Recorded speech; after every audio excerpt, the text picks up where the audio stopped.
La Sociedad Española de Radiodifusión presenta... Ser... ¡Viva la radio! Podcast. Siempre. ¡Hi, Barbie! Este ha sido el año de Barbie y de Ken. Hi, Barbie. Hi, Barbie. ¡Hi, Barbie! Hi, Ken. Del fenómeno Barbie-Heimer, el estreno simultáneo de la película de Greta Gerwig y del Oppenheimer de Christopher Nolan, películas de las que todo el mundo ha hablado, pero también ha sido una temporada muy diversa y muy reivindicativa. Solo tenemos una esperanza. Toda la potencia industrial y la innovación científica de Estados Unidos concentradas aquí. Un laboratorio secreto. Nadie saldrá de él hasta que esté terminada. Tenemos una edición de los Oscar muy interesante, con óperas primas como Vidas Pasadas o American Fiction. Eso siempre es un logro, que nuevos cineastas estén entre las 10 películas nominadas, igual que 2 películas salidas del Festival de Cannes, el certamen de referencia, tengan presencia más allá de la categoría de película internacional. Solo quiero que sepas una cosa. No soy un monstruo. Discutisteis la víspera de su muerte. ¡Eres violenta! ¡Soy violenta! Soy inocente, lo sabes, ¿verdad? Anatomía de una caída y La zona de interés, ambas con 5 candidaturas, simbolizan el cambio y el salto de Hollywood, más abiertos a producciones internacionales en otros idiomas. ¿Le dijiste que le disparara en la frente? Entonces, ¿por Yo qué qué le sé. disparó en la nuca? Es muy fácil, la frente está enfrente y la nuca detrás. Tenía que parecer que se había disparado él mismo. Parece un asesinato. Y esa no era la idea. Y por supuesto ha sido también el año de Scorsese, con otra película evento política monumental, Los asesinos de la luna, con la que pide perdón a los nativos americanos. Y es un año histórico en los Oscar también para el cine español, con Juan Antonio Bayona y sus 2 candidaturas a Mejor Película Internacional y a Mejor Maquillaje y Peluquería. Y también la de Pablo Berger con Robot Dreams, 2 historias que han emocionado mucho aquí en Hollywood. En este episodio vamos a hacer un amplio repaso a este año de cine. Os vamos a dar datos y argumentos para estar preparados para la noche de los Oscar y que os hagáis los listos y sepáis todo lo que hay que saber. Y vamos a analizar también las principales categorías con los puntos fuertes de cada película. No sabemos qué pasará en la ceremonia, los españoles lo tienen difícil, pero hay que confiar, Pepa. ¿Por qué no soñar? ¿Y si dicen, and the Oscar goes to Robot Dreams? Robot Dreams. Todos gritando. Ah, bueno, qué locura. La SER desde Los Ángeles. Especial Premios Oscar.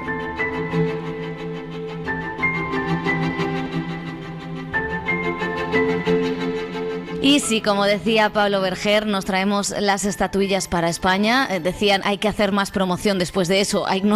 No vamos a parar de hacer entrevistas, no vamos a parar de trabajar, decía Pablo Berger, después de reflexionar sobre lo que supondría ganar un Oscar. Bueno, es cierto que la ilusión está ahí y sería muy bonito para nuestro cine, que lleva unos años pues abriéndose mucho más al mundo, con presencia y premio en los festivales. Pero el Oscar a Mejor Película Internacional se nos resiste, pues no lo ganamos desde 2005 con Mar Adentro, la película de Alejandro Amenábar. Desde entonces ha sido Almodóvar el que más lejos ha llegado a esta gala final con películas como Dolor y Gloria. Este año La Sociedad de la Nieve se ha convertido en todo un fenómeno. Pregunto para quién serán esas imágenes. Tal vez sean para nuestras familias. Volveremos a vivir en su imaginación. ¿Qué nos pasó? ¿Qué pasa cuando el mundo te abandona? Bueno, José, ¿cómo van los nervios? ¿Qué opciones tenemos? Porque yo aquí no me doy cuenta, no paro, no sé en qué hora vivo y no me doy cuenta. Ya, el cambio horario de ley, pues los nervios están a tope, ¿eh? Yo estoy bastante nervioso en esta edición tan bonita. Es verdad que La Sociedad de la Nieve, sabíamos que era una película gigante, sabíamos que era un proyecto súper ambicioso de J. Bayona, que lo son casi todas sus películas desde Lo Imposible. Sabíamos que tenía detrás a toda la maquinaria de Netflix, pero al final es que realmente se ha convertido en la baza más fuerte de Netflix para estos premios Oscar, porque Maestro se ha desinflado totalmente, entonces, con lo cual la promoción ha ido hacia buena parte, ¿no?, de ese dinero de Netflix que invierte en campañas promocionales. Una parte ha ido para la película de J. Bayona, y él también se lo ha currado muchísimo haciendo coloquios. Siendo una película de streaming de plataformas, hay que decir que ha defendido muchísimo la experiencia cinematográfica en salas, en coloquios aquí en España, y hay cosas que que no vimos venir, ¿no? Que esta película sintonizara también tanto con público joven. Con el público joven, que sí, los actores se hayan convertido en auténticos fenómenos en redes sociales como Enzo y como Matías Recal, que están ya, hasta una marca española ha fichado a Enzo para como imagen de moda, ¿no? Y ha sido una película muy bonita. ¿Qué opciones tiene? Pues ahora me cuentas tú cómo se vive allí en Los Ángeles, porque imagino que es una locura y todos están súper ilusionados, pero es verdad que lo que te decía es la principal alternativa quizá a la zona de interés en mejor película internacional. Tiene el aval de que J es un director conocido en Estados Unidos, ha trabajado con estrellas americanas. Tom Holland le hizo el primer coloquio en Hollywood, en Los Ángeles, de la Sociedad de la Nieve, se lo apadrinó, con lo cual sí que tiene ahí una visibilidad que otras películas quizá como la alemana, ¿no? Y como Garrone no tienen esa visibilidad. Y luego, bueno, que la historia ha emocionado, que la conocen en Estados Unidos una generación, la generación Viven, y que tiene algo importante también, ¿no? Que siempre hemos destacado aquí en el Cine en la SER, que es coger esta historia conocida solo para una parte del público, porque ahí vemos que el público joven no la conocía tanto, y bueno, hacerla en español y devolvérsela quizá a los supervivientes y a las víctimas. Yo creo que tiene algunas bazas y tiene una cosa muy complicada, y es que nunca en los últimos años película que haya estado en película internacional y en mejor película ha perdido el Oscar, ¿no? Recordamos Parásitos, que encima ganó los dos, o Roma, o Amor, de Haneke. O sea, son películas que han cumplido con ese galardón, ¿no? Porque digamos que al estar en tantas candidaturas, pues es verdad que obviamente ha gustado muchísimo, aunque luego no siempre se atrevan a que sea la ganadora del año. Eso es lo que la echa para atrás, y que La Zona de Interés es un peliculón enorme que habla de una cosa muy, muy actual y que le puede pasar factura porque su director Jonathan Glazer y su productor han apoyado en los últimos discursos el alto al fuego en Gaza, y eso en la comunidad judía no siempre se entiende bien. Eso podría restarle importancia también, que es una película, bueno, demasiado intensa, que requiere que el espectador esté muy metido en ella, que entre en ese juego que propone, y eso no siempre es fácil. Pero bueno, decimos que les ha gustado. En el caso de La Sociedad de la Nieve va segunda en las encuestas y en las apuestas, que eso también es bastante importante en una ciudad donde todo se mide por el dinero. Y es verdad que ha emocionado muchísimo, que el reto de que se mantenga en cines, bueno, no en Estados Unidos, pero que en España se mantenga en cines y se siga viendo en cines a pesar de estar en plataforma, también dice mucho sobre el modelo industrial actual, que todavía no sabe cómo enfrentar esa dualidad. Y luego hay una cosa importante, y es que el voto latino lo tenemos. No hay dos películas latinas en esa categoría. El voto latino es potente, es un grupo de gente, de académicos y académicas muy numeroso, y ese grupo está. Y luego que Netflix tiene dinero, no nos engañemos, y las campañas se ganan con pasta. Es muy raro, ¿no?, que una campaña no se gane con dinero. Incluso la de A24 el año pasado, de Toda la vez en todas partes, aunque no fuera en televisión ni en los sitios tradicionales, había dinero detrás, ¿no? Entonces eso también es importante. Con lo cual, en este caso, yo creo que no está todo perdido. Nos estamos viniendo arriba, eso me gusta. Por si acaso Bayona se ha ido con toda la familia y parte del equipo, por si hay que celebrar, y si hay que celebrar, que sea lo grande. Hombre, sería muy emocionante salir a recoger el premio, sería muy emocionante, pero bueno, tenemos menos opciones, aquí es más complicado. Para mí es muy difícil lo que pasó detrás de las cámaras, separarlo de lo que pasaba delante, pero que también de alguna forma era buscado, porque intentas que el contexto del rodaje también ayude a la película, ¿no? Era una película que hablaba sobre el espíritu de camaradería, de amistad, de la importancia del colectivo, que todo eso es aplicable a un rodaje. Un rodaje es una experiencia también de supervivencia, donde el trabajo de todos es fundamental para el éxito.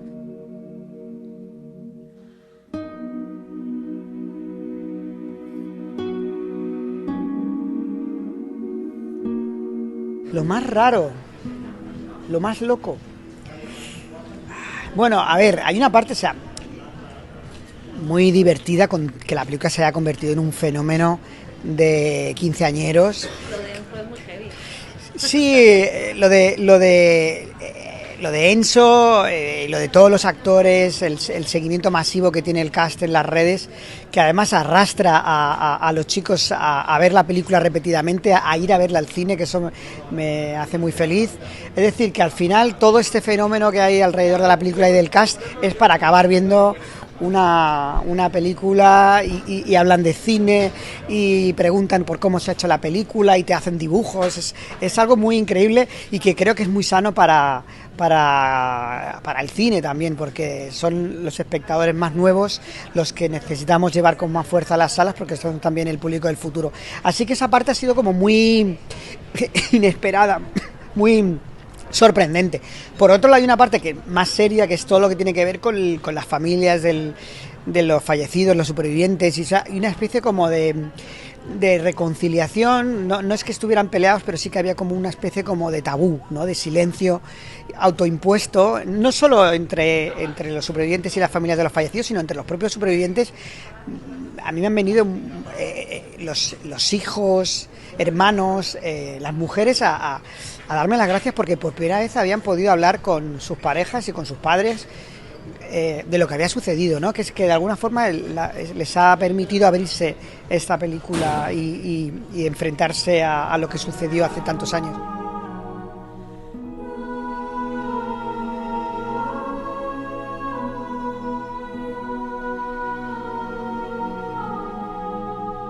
Mira, mi madre estaba fascinada porque ella cogió el avión en Múnich y decía que no se hacía nunca de noche, que ella miraba el reloj y que era todo el rato de día. Y yo digo, hombre, claro, es que vas con el día, mamá. Por eso no se hacía de noche. Y estaba ya fascinada con eso, no la acababa de entender. Pero aparte de esa broma, me hace mucha ilusión, ¿no? Porque además, sobre todo por mi padre, que es el que me enseñó el amor por el cine, y que él esté en Hollywood, ¿no? Que haya cogido un avión para venirse hasta Estados Unidos, que nunca había estado, y que vea Hollywood. Nos vamos a ir a dar una vuelta por los estudios para que vean los decorados de las películas. Todo eso me hace mucha ilusión.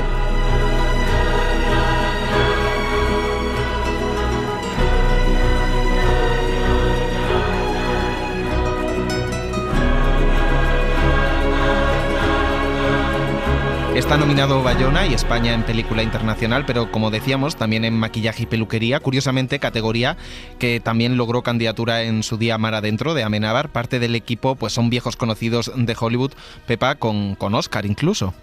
Sí, Montse Ribé y David Martín ganaron el Oscar por El laberinto del fauno, que es una película muy importante para que exista esta de Bayona, y diréis, ¿por qué? Bueno, junto a ellos, antes de que se me olvide, están también las hermanas Ana y Belén López Puigcervé, que ya están por aquí, por Los Ángeles, y que, bueno, están nominadas en una categoría muy compleja, donde está Maestro, que es la favorita, y la nariz, digamos, la compensación por la nariz, y como segunda opción, pues todo el mundo da a Pobres criaturas, que ganó el BAFTA y que también tiene un trabajo de maquillaje importante.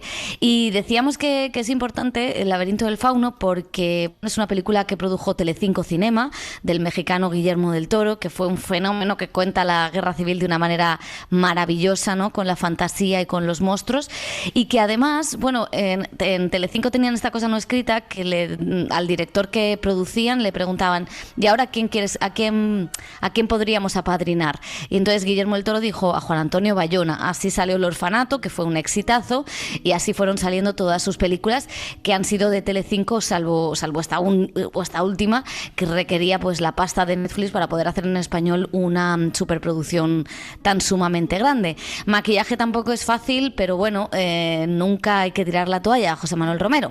Sí, no hay que tirarla. Y en animación, pues no somos conscientes de todo lo que ha conseguido Pablo Berger con una película española independiente, frente a Pixar, frente a Disney, frente a Netflix, frente a Marvel, los grandes estudios que tienen mucho dinero para hacer películas de animación muy potentes. También Miyazaki, que es el maestro de la animación, que bueno, pues ha conseguido una muy buena taquilla este año en Estados Unidos con El chico y la garza. Y ahí está Robot Dreams, que se ha colado y muy bien colado, porque es una película que yo creo que tiene mucho más de neoyorquino que de angelino, pero sí que es cierto que es muy americana. Pablo Berger vivió en Nueva York y esas experiencias se plasman en la adaptación de esta novela gráfica, que se vende aquí en Estados Unidos, que no tiene diálogos, con lo cual no es en ningún idioma, que esto también a veces todavía sigue siendo un peso en algunos académicos que no les gusta leer subtítulos. Y luego yo creo que es una historia de amistad que ha conectado también muchísimo y que está muy bien contada. Sí, no, y además ojo Berger, que lo que me sorprende es que la compró Neon en el Festival de Cannes, la película ha ido a un sinfín de festivales, por porque he hecho un poco el recorrido por IMDb de dónde ha estado y las fechas de lanzamiento en cada país, ¿no? Y todavía no se ha estrenado en Estados Unidos. Creo que va para primavera. Entonces es sorprendente ya que esté ahí nominada y luego que esté compitiendo con esos todoterrenos de la animación y con los grandes estudios y las compañías. Pues la verdad, Miyazaki, te queremos, has hecho películas maravillosas. El chico y la garza es un poco farragosa. Te dieron el Oscar de honor, o sea, que si hay que apostar por una película independiente, que sea por Robot Dreams. Es verdad que lo tiene muy difícil, como decíamos, contra Spider-Man sobre todo, también está Elemental, pero sí que tiene algo, que es que ha emocionado, ha sintonizado, luego a los americanos les encanta ver así Nueva York, la mirada nostálgica, melancólica que da Berger, con la música contada gran parte de la película, con esos personajes, esa historia de amistad, y sí que ha calado de alguna manera, y uno de los síntomas, entiendo que yo he podido ver también sin estar allí, es que las últimas predicciones finales de Variety, ¿no?, de uno de los portales especializados en cine más importantes, hace esto de quién ganará, quién debería ganar, quién debería haber estado nominado, ¿no? Y en mejor guión adaptado, cuando ponen quién debería haber estado nominado, quién podría haber estado nominado, ponen Pablo Berger, Robot Dreams, en mejor guión adaptado, una categoría donde este año, pues bueno, está American Fiction, Barbie, Oppenheimer, ¿no? Con lo cual sí que ha entrado al menos en la conversación más especializada o cinéfila de la industria americana.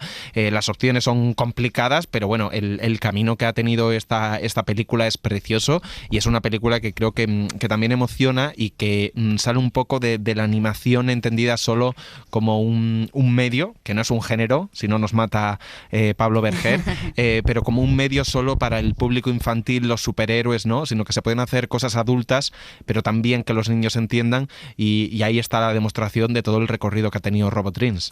Pues sí, pues vamos a escuchar a Pablo Berger, que nos decía en esa tienda de cómics aquí en Los Ángeles que está difícil, pero que él no pierde la esperanza, y que eso lo sabe hasta Steven Spielberg.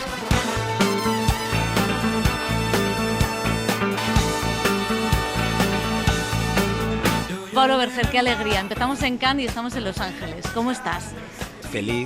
Feliz sobre todo porque la bola ha ido creciendo. Es verdad que tú fuiste de las primeras que vio Robot Dreams, que nos apoyaste desde el principio. Solo faltaba. Y afortunadamente fuimos a Annecy, luego ganamos Annecy, Sitges, cientos de festivales, Goyas, premios 4K, European Film Awards, y ahora ya la guinda del pastel, que son los Oscars. Aquí estamos en Los Ángeles. ¿Estás disfrutando como un enano? ¿O cómo es? ¿Estás disfrutando mucho? No sé, porque eres muy cinéfilo. Sí. Fuiste a la fiesta de nominados. Yo te veo exultante todo el año. Es verdad que, no sé si yo te he contado, tengo que enseñar foto, porque por favor. En la comida de los nominados yo me estaba sacando una foto con la presidenta de la academia, me saqué la foto y de repente miro atrás, y ¿quién se estaba sacando la foto con la presidenta? Steven Spielberg, y de repente se coloca detrás mío para hacer el fotocall. Entonces, me encanta. ¿Cómo perder esta oportunidad? Entonces yo, obviamente, aproveché el momento, expresé, me quité el sombrero. Con ese encanto bilbaíno. le estreché la mano y le dije que él era la razón, o una de las razones por las que hacía cine, y cómo su película Tiburón fue la primera película que yo fui consciente de que había un director, ¿no? Entonces, cuando vi las letras Steven Spielberg y lo que sentí viendo Tiburón con mis padres en una gran sala de cine con 1000 personas, se lo comenté a él y él estaba muy agradecido. Y luego él me preguntó, ¿y qué haces tú aquí? ¿Por qué película estás nominado? Y le dije, no, Robot Dreams, es una película de animación. Bueno, no la había visto. Pero después de eso la va a ver, lo sabemos, Spielberg. Y seguro que cuando le vea la alfombra roja en la gala me va a decir, oh Pablo, I love Robot Dreams, it's my favorite film. Of course. Of course, ¿no? Hay una cosa, y es que todo este éxito de Robot Dreams, no sé si de alguna manera... Oye, estás sosteniéndome tú el micro como si fuera... Perdón. Pero me he sentido como mucha muñeca.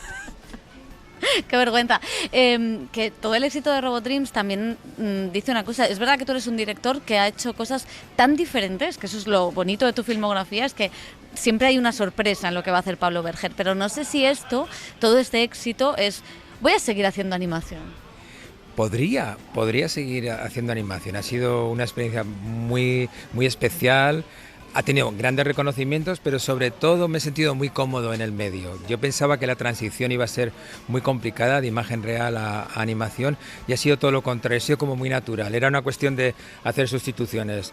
En vez de actores trabajas con animadores, Y yo, como tú sabes, Pepa, tengo mucha paciencia. He hecho 4 películas en 20 años, entonces la paciencia es una de mis cualidades. Entonces no ha sido una dificultad añadida el hecho de estar tanto tiempo trabajando el detalle. Pero yo creo que depende de las historias. Yo me muevo más por historias y aquí es importante recordar que la animación no es un género, es un medio. Entonces depende de la historia. Si la historia necesita de la animación, haré una película de animación. Sí que es verdad que la animación me permite contar otro tipo de historias, así que como guionista me va a permitir ir a otros lugares y eso sí que me abre el abanico de posibilidades. Y hay una cosa bonita este año, que tanto la peli de Bayona, La Sociedad de la Nieve, como la tuya, han emocionado muchísimo a públicos muy jóvenes. Y eso es una cosa preciosa porque ahora que se habla que la gente joven no va al cine, ¿qué tal? Que las 2 películas nominadas al Oscar que representan a España y que eso es importante, la gente joven se ha volcado con ellas. A mí eso me alegra muchísimo. Yo sé que Jota habla mucho de ello y yo tengo una hija de 20 años y sé que sus compañeros de la universidad o ella o un montón de gente alrededor suyo ha visto Robot Dreams y sé que el público joven la ha apoyado y eso es fundamental porque lo que necesitamos público para nuestras películas futuras. Yo creo que es muy especial y yo creo que el cine de animación también es verdad que es un cine que atrae mucho al público joven y yo creo que también eso es una de las razones por qué Robot Dreams se está conectando con el público joven. Pues te voy a dejar para que cojas cómics sin palabras para hacer otra película maravillosa como Robot Dreams. Gracias. Pues nada, gracias a ti, Pepa, por apoyarnos, ayudarnos y te veo en la alfombra roja. Claro, y en la fiesta. Esa es la fiesta y se dicen and the Oscar goes to Robot Dreams. Robot Dreams. Todos gritando ¡guau! Bueno, qué locura. Se vio en el láser abajo. Exactamente.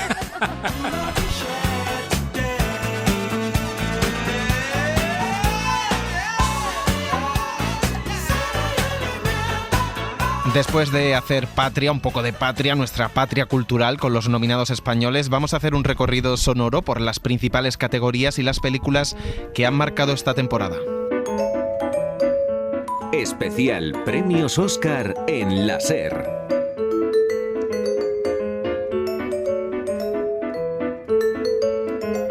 Vamos a empezar por Mejor Guión Original, que este año, pues con suerte, se puede quedar un palmarés muy repartido. Las nominadas son Anatomía de una caída, Artur Harari y Justine Triet, David Hemmingson por Los que se quedan, Jamie Bartz por Secretos de un escándalo, Celine Song por Vidas pasadas y John Singer y Bradley Cooper por Maestro. ¿Cómo lo ves, Anatomía. Pepa? Pues vamos yo con creo Anatomía, que ¿no? Sí, a ver, Los que se quedan también sería un... Bueno, en otra época de la Academia de Hollywood yo creo que ganaría Los que se quedan, pero en este momento yo creo que Anatomía ha sido un fenómeno que si no se ha desinflado en las últimas semanas, ganaría el premio. Ha gustado muchísimo. Es una película que, bueno, es extranjera, pero hace un poquito de trampa porque es casi toda en inglés. Es un thriller judicial. Entonces yo creo que este podría ser el premio que se lleve Anatomía. Sí, la verdad es que es la gran favorita, ¿no? Viene de ganar el BAFTA, también ganó el Globo de Oro, ha sido una sorpresa en Estados Unidos, como dices, tiene producción también americana, una parte, la campaña ha sido muy buena, no solo por el perro, no solo por Messi, sino que ellos dos han dado muy buenos discursos, han estado en la conversación, han tenido rollazo en los Spirit también, en los premios independientes, y la verdad es que es curioso porque es una pareja, él fue actor de una película de ella, La batalla de Solferino, luego ya firmaron juntos El reflejo de Sibyl, la segunda película de Justine Triet, y ahora ya esto es totalmente una consagración. Decían que ellos todo es ficción, que no se lo tomen nada en serio, que están genial como pareja, decía en los BAFTA Justine Triet, porque alguien le había dicho que la película Anatomía de una caída le había ayudado a entender una separación, ¿no?, que habían tenido. Y la verdad es que es una categoría bastante interesante porque está la única nominación de Secretos de un escándalo por un guionista prácticamente debutante en lo que es cine, porque sí que había hecho... Sí. Claro, es interesante, y ¿no? Un guión además que había estado muchísimos años sin que nadie se atreviera a dirigirlo en la llamada lista negra, que cuando decimos lista negra no es que sean guiones malos, sino guiones que por lo que sea se hacen bola para sacar la producción adelante, o porque son muy caros o porque son temas complejos, y este guión había estado ahí dando vueltas hasta que Natalie Portman lo compra y se lo ofrece a Todd Haynes, y entonces salen adelante en plena pandemia. Pero bueno, que es curioso que un guión que ha pasado pues tanto tiempo oculto al final esté nominado, pero que la película pues se haya quedado un poco ahí en un segundo plano. Sí, no, y es muy curioso porque, por ejemplo, ella es Semi Barch, es directora de casting de los Juegos del Hambre, y Alex Mechanik es montador. Han hecho su carrera casi todo en categorías técnicas, ¿no? de las películas y no en guión. Y le pasa un poco igual a Alexander Payne cuando le llegó el guión de David Hemmingson, que estaba concebido para una serie, pero porque él viene del mundo de la televisión y le dijo, bueno, pues vamos a remodelarlo para hacerlo película. Está ahí también Los que se quedan, que seguramente sería la segunda opción, ¿no? Por delante de Maestro, o de Vidas pasadas, que es una peli que a nosotros nos gusta mucho y que es una ópera prima, y que también Celine Song ha entrado en esta categoría, pero yo creo que llegan un poco sin opciones, ¿no, Pepa? Sí, yo creo que son películas un poco más pequeñas y que, igual que Maestro, no han acabado de gustar demasiado, ¿no? Yo creo que Anatomía de una caída y Los que se quedan son películas que han gustado mucho, y bueno, Alexander Payne siempre consigue guión, o sea que en realidad es su candidatura estrella. Es verdad que este año no lo escribe él, pero bueno, yo creo que la cosa estará entre los dos. Si hay una cosa más moderna, pues sería Anatomía de una caída; si hay una cosa más convencional, Los que se quedan, porque es casi premiar pues a un viejo conocido, ¿no? Bueno, nosotros ya lo hemos dicho, vamos con Anatomía de una caída, es la gran favorita, y es que sobran los motivos de la ganadora, los recordemos, de la Palma de Oro del último Festival de Cannes. La cara de susto y alegría de Justine Triet dio la vuelta al mundo en mayo, cuando esta directora francesa, a los 45 años, ganaba la Palma de Oro en el Festival de Cannes. Et qui considérait encore possible de se tromper et de recommencer. La tercera mujer en lograr el sueño de todo cinéfilo, que le ha costado asimilar. No, c'était un moment exceptionnel dans ma vie que j'ai même pas réussi à vivre. Fue un momento excepcional en mi vida que ni siquiera pude disfrutar. No me lo esperaba y fue muy abrumador, muy poderoso. Después de este tiempo en el que me he aislado, he pensado que aquel momento tuvo importancia, el poder compartir con las personas, y luego la responsabilidad de ser la tercera mujer en obtener este premio. También las críticas furibundas de la derecha francesa por denunciar los recortes de Macron en la cultura, que acabarían con la excepción cultural francesa, de la que ella decía es producto. El propio debate generado por su discurso tiene mucho que ver con el tema que propone Anatomía de una caída, un thriller judicial que aparentemente habla de la pareja, pero que tiene una profunda reflexión sobre qué es la verdad y si podemos controlarla y conocerla en estos tiempos de discursos y de fake news. Creo que son cosas que me fascinan, porque no creo que haya que decir siempre la verdad, al contrario de lo que dice la gente. No creo que siempre puedas decirla. A veces hay verdades que no podemos escuchar, que son demasiado duras, que son demasiado crueles, que no podemos decirle a un niño que es demasiado pequeño o en determinadas situaciones. Soy alguien que compartimenta mucho la vida y que está acostumbrada a editar cosas de su propia vida, cosas que la gente dice. Y es que Anatomía de una caída nos propone acercarnos a la resolución de un crimen. Un marido aparece muerto debajo de la ventana de su casa en la nieve, en Grenoble. La investigación piensa que la mujer, una escritora alemana, lo ha asesinado y lo lleva a juicio. Solo hay dos testigos: su hijo de 12 años, que no puede ver debido a una conmoción, y el perro, que no puede hablar. No lo sé, creo que se ha caído. La ventana estaba abierta. La autopsia no es concluyente. Va a ser difícil defender una caída accidental. Como en Civil, su anterior trabajo, la directora indaga en un personaje femenino que oculta cosas, que tiene claroscuros y una psicología más que interesante. Para el papel eligió a una de las actrices del momento, la alemana Sandra Hüller, a la que descubrimos en la comedia Toni Erdmann y que también protagoniza otra de las películas del año, La zona de interés. Dice la directora que necesitaba a una actriz extranjera, pues la cuestión del idioma es sumamente importante en este juicio que condensa toda la película. Necesito que seas precisa. Cuéntamelo todo. Sí. Ella maneja cómo cuenta la historia, igual que la directora maneja los datos que va aportando a la investigación y a los espectadores, aunque en realidad no le interesa para nada que el público sepa si es o no culpable. Aquí no se trata de resolver ese crimen, sino de asistir al relato sobre el crimen, el cómo se cuenta y cómo llega a los espectadores, a esos que asisten en la película al juicio y a esos que vemos la película en la gran pantalla. Pour moi, c'était complètement lié au fait que c'est une écrivaine. Donc c'est quelqu'un qui manie les mots, le récit, El dominio del lenguaje siempre estuvo ligado a que ella es escritora, es alguien que maneja la palabra y por tanto la historia. Tenía muchas ganas de rodar con Sandra Hüller, que es alemana y que sabía que hablaba inglés bien. Pensé que podría mantener ese filtro entre la realidad y ella misma. El lenguaje es un filtro entre ella y su pareja, es un filtro entre ella y su hijo porque ni siquiera habla el mismo idioma y es un filtro entre ella y la justicia. Podemos pensar que tal vez esta mujer nos esté engañando porque todavía parece dominar muy bien el arte de las historias, de contarnos historias cuando habla en inglés y cuando habla en francés parece una amenaza. El lenguaje juega un papel muy importante en la película y además controla sus emociones. Triet forma parte de una nueva generación de directores y de actores que con respecto a la Nouvelle Vague francesa han ido reconfigurando el cine francés actual. Empezó haciendo documentales, aprendió casi de forma autodidacta y después debutó en Cannes con La batalla de Solferino, una película que también ahonda en la crisis de una pareja en medio de las elecciones que en ese momento dieron la victoria al socialista François Hollande. Discutisteis la víspera de su muerte. Tienes que empezar a verte a ti misma como los demás te percibirán. La no autoficción es un asunto que menciona la historia, pues el personaje de Hüller es una escritora que se ha hecho famosa por sus libros, donde utiliza su propia vida, donde ha hablado de su marido, ahora muerto, y de cosas y pensamientos muy íntimos. Eso la convierte en sospechosa ante el jurado popular, que ahora la escruta con recelo. Es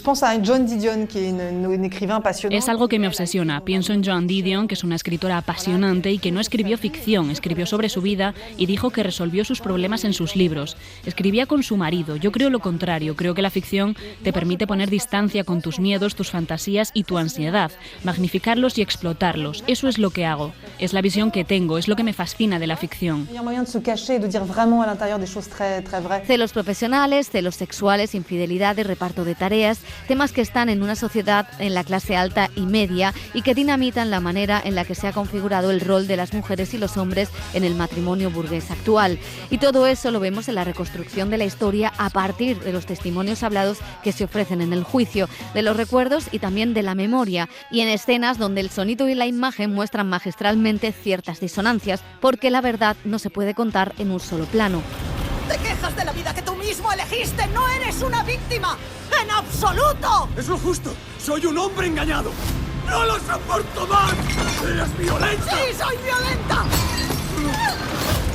En esas narrativas se encuentra, por supuesto, el machismo. Y es que para determinar si es culpable o no, se va a analizar la vida sexual de la protagonista, la forma en la que cuida de su hijo, su carrera y su rol como vecina. Las apariencias, de nuevo, por encima de las pruebas. Solo quiero que sepas una cosa. No soy un monstruo. Y es que para Triet la justicia no es el lugar de la verdad, sino el lugar donde cada uno se intenta reapropiar de la historia.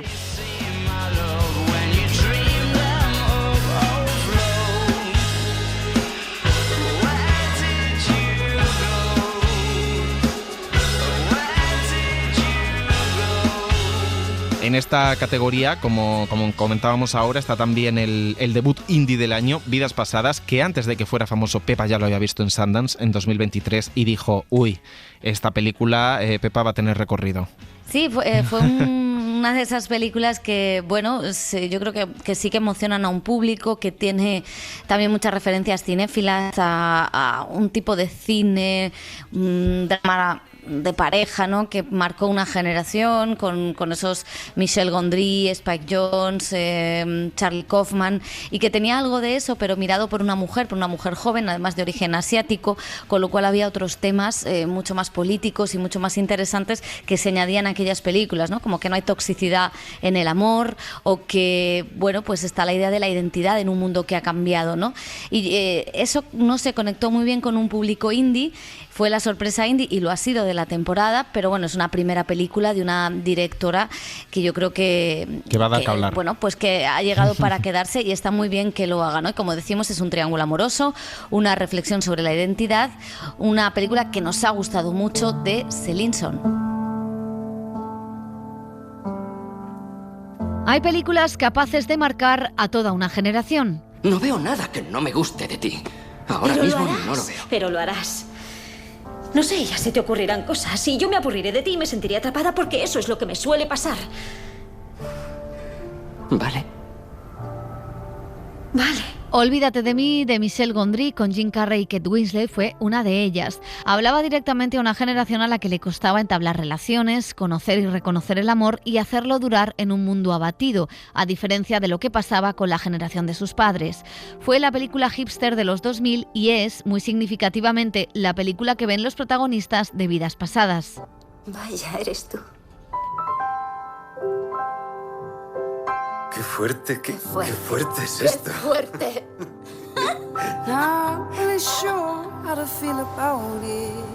Celine Song debuta con esta historia basada en su propia experiencia y es uno de los fenómenos indies del año, capaz de dar el relevo a la película de Gondry, adaptándose a las nuevas formas de amor y contando el relato desde su mirada femenina. Es muy raro ver el amor representado de una manera buena y saludable a veces, porque siento que siempre hay miedo de que no sea lo suficientemente dramático. Pero también pienso en la forma en que el drama amoroso ocurre en nuestras propias vidas. No siempre es cierto que implique pelear y gritar y lanzar puñetazos. A veces es tan simple como estar dispuesto a escuchar. Por eso pensé en la forma en que experimento el amor y en lo difícil que es en realidad amar y ser amado. Esa era la cuestión sobre la cual quería contar la historia y no sobre el sufrimiento y la toxicidad. A veces es un lugar donde puedes descansar, o es un lugar filosófico, o es un lugar ideológicamente muy profundo. Así es como quería que se representara el amor.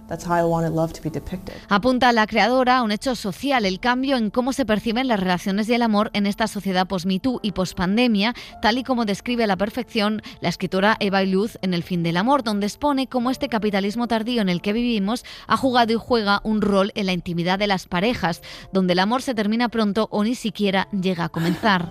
Cállate. Solo es el niño que tuve en la cabeza durante mucho tiempo y lo he echado de menos. ¿Y él a ti? La vida de Celine Song es similar, como decimos, a la de su protagonista. Se mudó junto a su familia cuando era una niña de Corea a Canadá y a Estados Unidos, tal y como hace la protagonista de su primera película, interpretada por Greta Lee. En ella la autora indaga en su propio guión en el concepto coreano de Inju, que explica cómo nosotros y las personas de nuestro alrededor no son más que una versión reciente de nuestras vidas pasadas. Hay una palabra en coreano. Inyeon. Significa providencia. O destino. ¿Y tú crees en eso? Solo es algo que dicen los coreanos, para seducir a alguien. La película habla de un triángulo amoroso, pero no demoniza a ninguno de los personajes. Esto es quizá lo más novedoso y lo positivo, signo también de una nueva época donde las relaciones pueden vivirse sin toxicidad. Es brillante la escena donde el marido americano, el personaje del actor John Margaro, explica con humor por qué es el malo de esta película. Y es que la vida, dice el guión de Vidas Pasadas, no funciona como en las comedias románticas. Eso de la media naranja por fin dejó de tener sentido, como deja claro un guión poético, filosófico, inteligente y feminista escrito en esta película. La forma en que pienso sobre la masculinidad, por ejemplo, en la película creo que está muy relacionada con la forma en que pienso sobre la masculinidad en general. Mi parte favorita de la masculinidad es la forma en la que se representa en la película, donde se trata la paciencia o la manera en la que puedes hacerte a un lado, echarte a un lado, de modo que la mujer que te importa pueda experimentar algo en sus propios términos y dejarle espacio. Para mí eso es lo más romántico, lo más atractivo que puedo imaginar para la masculinidad. Eso está realmente en el centro de lo que quería mostrar, como si me saliera de forma natural por la forma en la que veo el mundo. La necesidad de apego emocional es otro de los temas en los que escarba con sutileza la directora, apoyándose en los diálogos y en los planos abiertos que reflejan la belleza de las dos ciudades, Nueva York y Seúl, frente a los primeros planos de los personajes cuando se hallan en los interiores de las casas, en los restaurantes o en los cafés. Es una buena historia. Amores de la niñez que se reencuentran 20 años después y descubren que son almas gemelas. Y yo sería el malvado marido americano que se interpone en el camino del destino. Ahora todo es menos oscuro y mucho menos tóxico en esta relación a través de la que se establece la película, que auguramos será una de las películas de cabecera de una nueva generación de jóvenes, donde lo identitario y la cuestión de echar raíces debido a la globalización está más presente que nunca.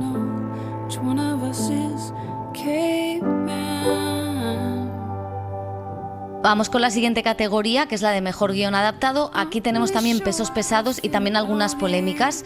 Por ejemplo, que Barbie sea guión adaptado por adaptar a una muñeca. Estas son las cosas extrañas que a veces hace la Academia de Hollywood y que te la mete ahí y ahí se queda. Por ejemplo, los BAFTA estaba en guión original, ¿no? Y aquí está en guión adaptado y compite pues con... es que este año ha habido adaptaciones muy potentes de novelas, muy buenas, porque generalmente es muy difícil adaptar una buena novela. Es más fácil adaptar una mala, ¿no? Y aquí está La zona de interés de Jonathan Glazer, que es una novela fantástica de Martin Amis, y yo creo que para mi gusto, es la que debería ganar aquí, porque adaptar esa novela es mi película favorita, pero además creo que la adaptación es muy compleja y creo que Jonathan Glazer es uno de esos directores que sabe adaptar novelas y hacerlas completamente diferentes manteniendo la esencia, y eso es muy complicado. Luego está Oppenheimer, que el reto que tiene es que era un tocho, y entonces adaptar un tocho es complicado, pero no me parece que esté bien adaptado por una sencilla razón. Es una película fantástica, pero lo que está fatal son los personajes femeninos, que en la novela, que en la biografía no lo estaban, con lo cual la decisión de Nolan es reducirlos, y eso también es importante que se sepa. O sea, quiero decir que es importante que se sepa que esa adaptación no ha quedado del todo bien. Y luego está Pobres criaturas, que yo creo que también adapta muy bien un libro que es de los años 70, muy marcado por el thatcherismo, y American Fiction, que es una joya. Absolutamente, no, y es un año muy curioso porque veo muchísimo nivel. Me resulta tremendamente cómo será la ceremonia para Cord Jefferson, porque es su debut como director, ¿no? Está nominado en Mejor Guión Adaptado y es el gran favorito, o al menos así llega a esta ceremonia, contra, no me gusta decir contra, ¿no? Como si fuera solo competición, pero con nombres, con compañeros de candidatura que tienen como una trayectoria increíble en el guión, ¿no? Decías de Nolan Oppenheimer que, bueno, si ya gana entonces va a ser un paseo triunfal. Yo creo que es en el que más cojea. Tú decías los personajes femeninos, también el uso un poco del punto de vista, ¿no? Que es una de las diferencias que hace la película con un biopic al uso, es lo que ha metido más Nolan, además del color, del blanco y negro, con ese tramo final con Robert Downey Jr. Greta Gerwig y Noah Baumbach, es muy ingenioso el guión, no sé por qué está en adaptado, pero frente a los otros no tiene tanto, igual que Tony McNamara, que es un gran guionista con Pobres criaturas, también lo demostró con La favorita. Y lo que decías, ¿no? Estoy muy de acuerdo contigo con Jonathan Glazer, porque extrae de la novela de Martin Amis solo lo que le interesa. De hecho, se deja muchísimas cosas, es una adaptación muy muy libre, pero que sí que guarda las esencias para contar lo que quiere contar con todo ese dispositivo formal que tiene la película de Glazer, La zona de interés. Pero como decíamos, el gran favorito es American Fiction, debut de Cord Jefferson, basado en la novela de Percival Everett, y que en Estados Unidos pues ha gustado muchísimo porque tiene este punto de sátira y mala leche que retrata un poco también a los blancos y su racismo. Cord Jefferson, responsable de series como Watchmen, ha sido uno de los pocos en atreverse a adaptar una divertida y compleja novela de Percival Everett, uno de esos escritores fundamentales de la prosa de Estados Unidos. Sus novelas son retorcidas, cambian de género y lo reinventan. Historias oscuras que acaban siendo una sátira de la sociedad actual. Verás, algunos de tus alumnos se sintieron incómodos. ¿Cuándo se han vuelto todos tan sensibles? Esto no ha sido un caso puntual. ¿Qué? El mes pasado le preguntaste a un alumno si su familia había sido nazi. Sí, es alemán y leíamos La conjura contra América y creedme, por cómo se avergonzaban, lo fueron. American Fiction ganó el premio del público en Toronto y desde entonces ha sido una de las películas que se ha mantenido en la carrera de premios hasta llegar con 5 nominaciones a los Oscar, entre ellas la de película, guión adaptado, por el que ya se aseguró su BAFTA. Cannot believe I'm standing here. This is incredibly surreal. Thank God. Thank you for writing this speech for me, Hannah. Cuenta la historia de Thelonious Monk Ellison, un escritor afroamericano que ha tocado fondo. Su último libro ha sido rechazado por nada menos que 17 editores, después de que sus novelas anteriores, aunque no tuvieran éxito, sí tuvieran una buena recepción de crítica. El motivo es que en un momento de sensibilización tras el Black Lives Matter, las novelas no son lo suficientemente negras. Monk, eres un escritor con mucho talento. Tenemos suerte de contar contigo aquí. ¿Qué? Pero si lleva años sin publicar. Yo he escrito 3 novelas desde que publicaste la última. Es cierto, y la velocidad a la que escribes constata que lo bueno lleva tiempo. Mientras él no se come una rosca, tiene que ver cómo novelas que perpetúan todos los estereotipos sobre la cultura afroamericana triunfan en los concursos literarios, que tienen detrás a jurados blancos llenos de culpa y de buenas intenciones paternalistas. Pero esa palabra me parece muy ofensiva. Con todo el respeto, Brittany. Si puedo ignorarla, seguro que tú también puedes. Pues no veo por qué. Su frustración hace que escriba una de esas novelas lacrimógenas y tópicas y la presenta con seudónimo a un concurso literario del que después acaba convirtiéndose en parte del jurado. La novela es un éxito y Ellison acaba metido en una espiral de mentiras y situaciones rocambolescas como la de no votarse a sí mismo. Tienen un libro negro. Soy negro y ese es mi libro. ¿Sabes de qué hablo? ¿Quieren que escriba sobre un poli que mata a un chaval o sobre una madre soltera de Dorchester que cría 5 hijos? Dorchester es muy blanca ahora, pero sí. Hay que joderse. ¿Sabes? Yo ni siquiera creo en la raza. Ya. El problema es que todos los demás sí. Mientras su carrera da un giro radical, sigue dando clase y ocupándose de sus tragedias familiares, lo que le permite al autor adentrarse en temas universales como las rencillas entre hermanos, el Alzheimer de su madre, el reparto de la herencia o una nueva relación de pareja. La mayoría de las propuestas eran de algún tío blanco de Nueva York que se estaba divorciando y muy pocos trataban sobre mi gente. Y pensaba, ¿y nuestras historias? ¿Dónde está nuestra representación? Y de esa carencia fue de donde nació mi libro.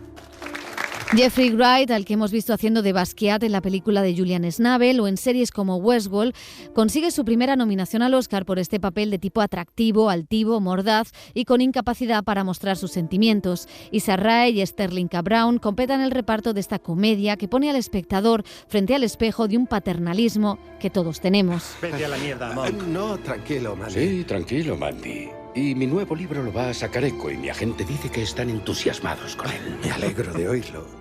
¿De qué Podemos trata? dejar de posponerlo, Leo. También plantea cuestiones sobre la representación de los colectivos que han sido oprimidos en la ficción y cómo esa representación afecta a su autoestima, a su día a día, a su identidad y a su dignidad. American Fiction es también un desternillante relato de cómo funciona el mundo editorial, basado en algoritmos, en redes sociales y en lo emocional más que en lo literario.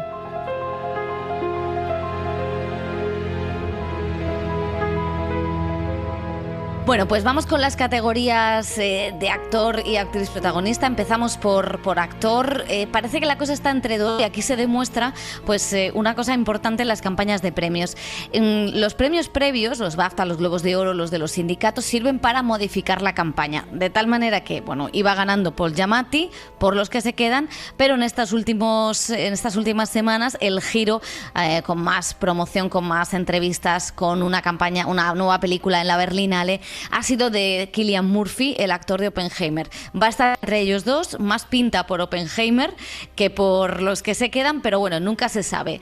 Y luego es una categoría, José, en la que, bueno, hay dos afroamericanos, que esto sí, tampoco es siempre fácil que ocurra. Colman Domingo por Rustin, una película que, bueno, la película es quizá un biopic muy normal, pero yo creo que el personaje lo merece y la actuación de Colman Domingo es una de las cosas más destacadas de esa película.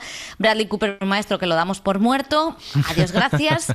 Y Jeffrey Wright por American Fiction, que hace una cosa complicada porque tiene que parecer un tipo sexy, tiene que parecer un tipo agradable y desagradable al mismo tiempo, tiene que llevar la comedia y yo creo que es una interpretación que parece fácil, pero luego me parece que son de los trabajos más complejos, ¿no?, que puede haber en el cine. Sí, absolutamente lo que hace Jeffrey Wright, porque la película se mueve, como decíamos y hemos escuchado en el reportaje, entre la sátira, la comedia, pero luego la parte personal que incluye, ¿no?, del deterioro mental de la madre, los problemas con el hermano, con Sterling K. Brown. Es un tono extraño el de la película y la verdad es que no sé cómo esa película, con ese tono, ahí está la fuerza del guión y por eso es favorita, acaba funcionando todo, o al menos a mí es una película que me gusta bastante. Como decías, no entendemos ni siquiera un poco que Bradley Cooper esté nominado. Recordemos que en esta categoría han dejado fuera a Leonardo DiCaprio por Los Asesinos de la Luna. Solo por el nombre era una de las opciones antes de las nominaciones que se contemplaba. Han decidido abrirla, como decía Pepa, a Colman Domingo, que es un actor fantástico, que sobre todo ha tenido grandes careos con Zendaya en Euphoria. Es uno de sus papeles más populares, ¿no?, por los que el público le conoce, y ahora le están llegando muchos protagonistas en cine y eso que nos alegramos. Lo que pasa que la película es más floja y indudablemente... Y hay una cosa, que sí, Colman Domingo es también un actor queer y sí, esto es importante.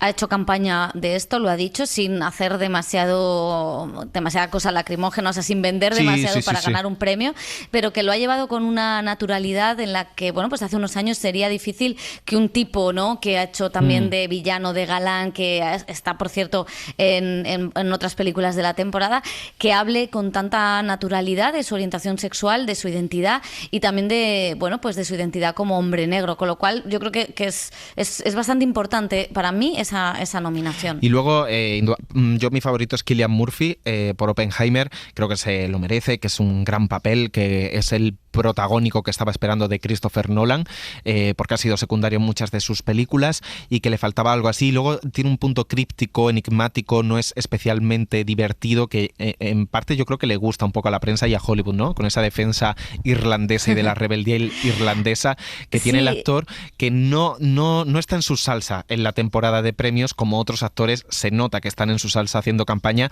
Él está hasta las pelotas de hacer campaña, lo podemos decir aquí. Es un tipo como muy, yo creo que es como el relevo de Christian Bale, ¿no? Sí. Un tipo metido en sí mismo, metido en papeles que necesita estar aparte del reparto mientras el reparto se está tomando algo, porque él tiene que estar metido, pero creo que es un actor brillantísimo, al que, por cierto, no descubrió porque ya había hecho cosas antes, pero sí que de alguna manera pone en el mapa Ken Loach. Muy bien. Y bueno, como decía, me gusta mucho, pero también me gusta Paul Giamatti. Claro, ya lo sabes, que ese profesor de latín a ti te tiene enamorada, ese cascarrabias, ¿no?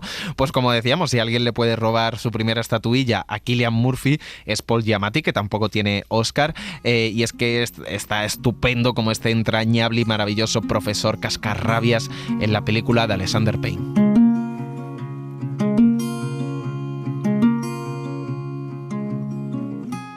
Let me sleep in the slumber of the morning. Cualquiera que haya tenido cerca a un profesor de latín se dará cuenta en el primer fotograma de Los que se quedan que Alexander Payne capta a la perfección la esencia de ese espécimen tierno, inteligente y algo cascarrabias algunas veces. Son tímidos, siempre sueltan algún latinajo o alguna explicación léxica o histórica que nadie les ha pedido. No son señoros dando lecciones, sino que no soportan ver cómo su cultura clásica no interesa ya en un mundo donde lo moderno, es decir, términos en inglés. La historia no es solo el estudio del pasado, es una explicación del presente. ¿Sabe? Cuando lo dice así y le agrega pornografía es mucho más fácil de entender. Entre el homenaje y la crítica social, el director mira lo que ocurre en los colegios de élite americanos y lo hace a través de la historia de amistad entre un viejo profesor de latín con malas pulgas y un joven rico y malcriado que no atiende a las estrictas reglas de disciplina. Para el papel del profesor, Payne recurre a Paul Giamatti, actor que nos hizo reír y llorar en Entre copas y que borda el papel. No había hecho nunca un papel que fuera tan cercano a mi propia experiencia. Fue interesante. Y cuando vi el montaje final de la película, estaba viendo a muchas personas que había conocido y que habían ido apareciendo en mi actuación. Supongo que fue por tantos años de conocer a esos tipos. Fue divertido e interesante poder dibujar algo tan fácilmente. Podía recordar a estos tipos. Con ternura, inteligencia y humor, Alexander Payne nos ha contado historias íntimas, pero también ha incluido en sus películas el tema de la clase, presente por ejemplo en Los Descendientes, donde George Clooney, además de buscar al amante de su mujer, lidia con la herencia de unas tierras que quieren vender a unos especuladores. Que su decisión marcará el futuro inmobiliario de Hawái y que también afectará al paisaje de Kauai. Cientos de millones de dólares, ¿verdad? Una decisión importante, sí. También está en la superioridad, precisamente la del personaje de Giamatti en Entre copas, que mira por encima del hombro a las camareras que se unen a ese viaje entre los dos amigos. Por ejemplo, yo tengo que entregar un trabajo el viernes y me tiene acojonada. Es igual que en el instituto. Nada cambia. Un trabajo, ¿eh? Sí, estoy haciendo un máster en horticultura. Lo voy haciendo poco a poco. ¿Horticultura? ¿En serio? El clasismo es el tema central de esta historia de amistad que nos cuenta ahora en Los que se quedan, película que opta también al Globo de Oro en Mejor Comedia. Se supone que no debe haber distinciones de clases en Estados Unidos, pero en esos lugares definitivamente las hay. Pero la forma de enseñar, no creo que nadie consiga nada siendo tan abusivo. Y eso puede haber cambiado, pero lo de la clase todavía existe. Certainly still exists, yes, but I think there's an effort to Habla el actor de ese tipo de colegios privados, internados donde las familias ricas meten a sus hijos, que son enderezados con disciplina, pero donde algo que no aprenden es cuestiones como igualdad o respeto por quienes no han tenido las mismas oportunidades que ellos. Eso es lo que intenta enseñar Giamatti al personaje del joven actor Dominic Sessa. Todo un descubrimiento. Tengo que recordarle que no es mi culpa que se haya quedado aquí. ¿Es que cree que quiero ser su niñera? No. Estuve rezando al Dios en quien ni siquiera creo para que su madre respondiese al teléfono o su padre llegase en un helicóptero o un submarino o un puto platillo volante para llevarle... está muerto. Giamatti estudió latín, algo que le ha servido para sus citas de Marco Aurelio a lo largo de un guión exquisito y culto que pronuncia con soltura y solvencia. Di clases de latín en el colegio. La verdad es que no me acuerdo de nada, pero recordé lo suficiente como para poder decir las frases. Aunque Alexander Payne y yo tuvimos toda una discusión sobre las Vs. Si algo empieza con una V, había que ver si lo decíamos como una W o como una V, como se pronuncia realmente. Pero el griego antiguo me hizo decir algo en griego antiguo y eso en realidad me intimidó bastante y me desconcertó porque no recuerdo haber aprendido nada de griego antiguo antes.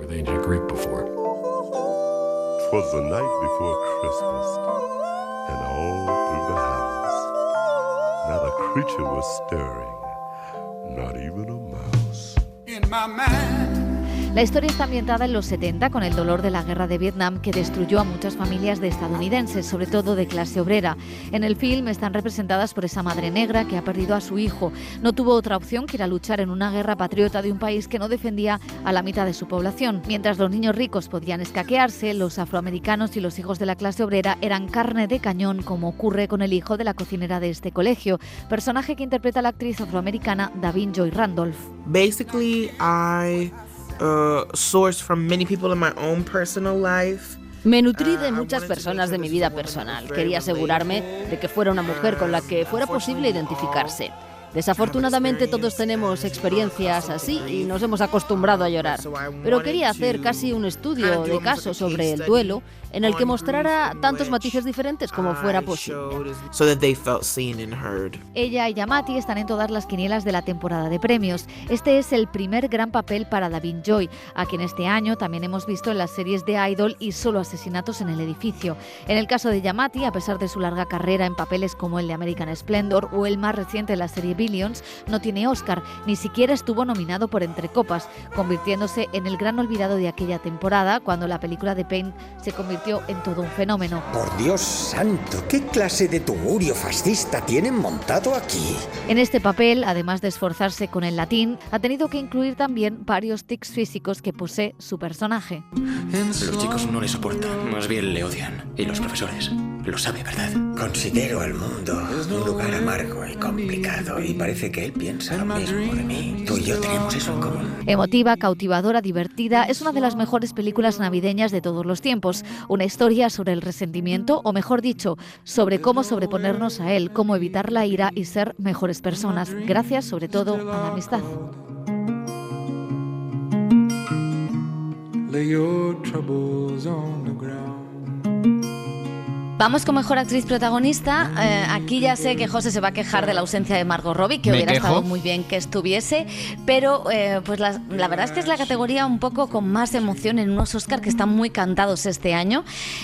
Tampoco las casas de apuestas se ponen de acuerdo en dar el Oscar a Emma Stone y Lily Gladstone, que se han ido repartiendo los premios previos por Los asesinos de la luna y Pobres criaturas. Son las dos favoritas.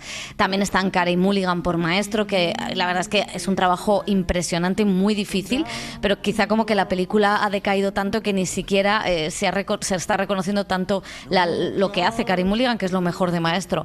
O Annette Bening, que yo sé que Niad es una película bastante mala, pero Annette Bening es siempre Annette Bening y le han robado tantas veces el Oscar que merece estar nominada.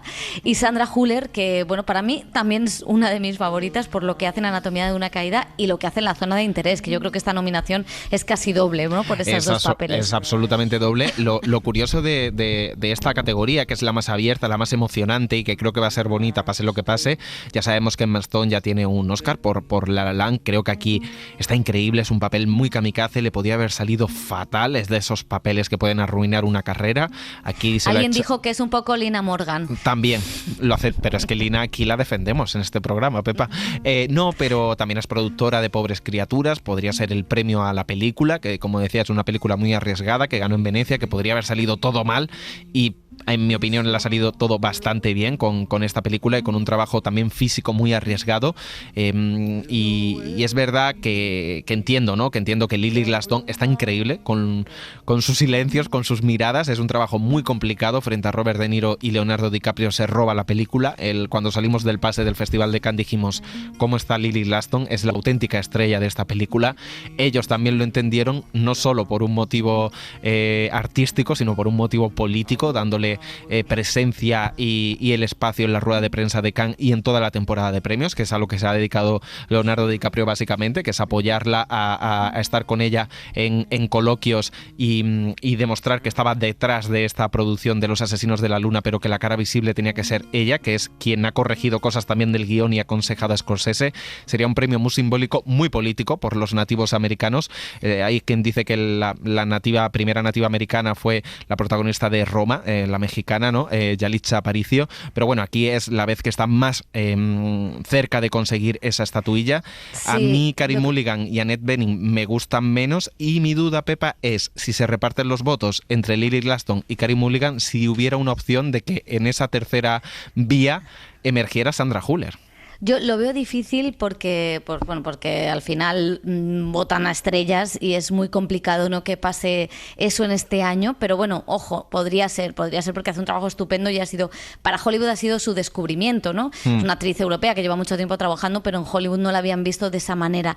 Hay una cosa con Lily Gladstone que me va a enfadar mucho si gana, porque ya he escuchado a algunos analistas decirlo, que es que será un premio solo político, y no es cierto. No. El trabajo de Lily Gladstone es totalmente artístico y totalmente actoral, y es una actriz que la hemos visto trabajar en muchísimas películas, algunas de ellas de Kelly Reichardt, y siempre está bien. Es una actriz maravillosa que actúa bien y que hace papeles muy diferentes. Evidentemente todos sus papeles son de nativa americana, hay pocas intérpretes nativos americanos, y este es un papel muy complejo porque se podía caer en el estereotipo, porque hay que darle cierta solemnidad, porque es una mujer enamorada que permite el maltrato de alguna manera, y porque pues también hay que acercarse, ¿no?, a una historia de una manera diferente, y hay que rodar con Scorsese y hay que darle la réplica a Robert De Niro y a Leonardo DiCaprio para una actriz que no tiene a lo mejor la experiencia de sus compañeras, con lo cual eso me va a molestar mucho porque no es un premio político, es un premio que después de dárselo se puede leer como político, pero de entrada las votaciones son votaciones artísticas,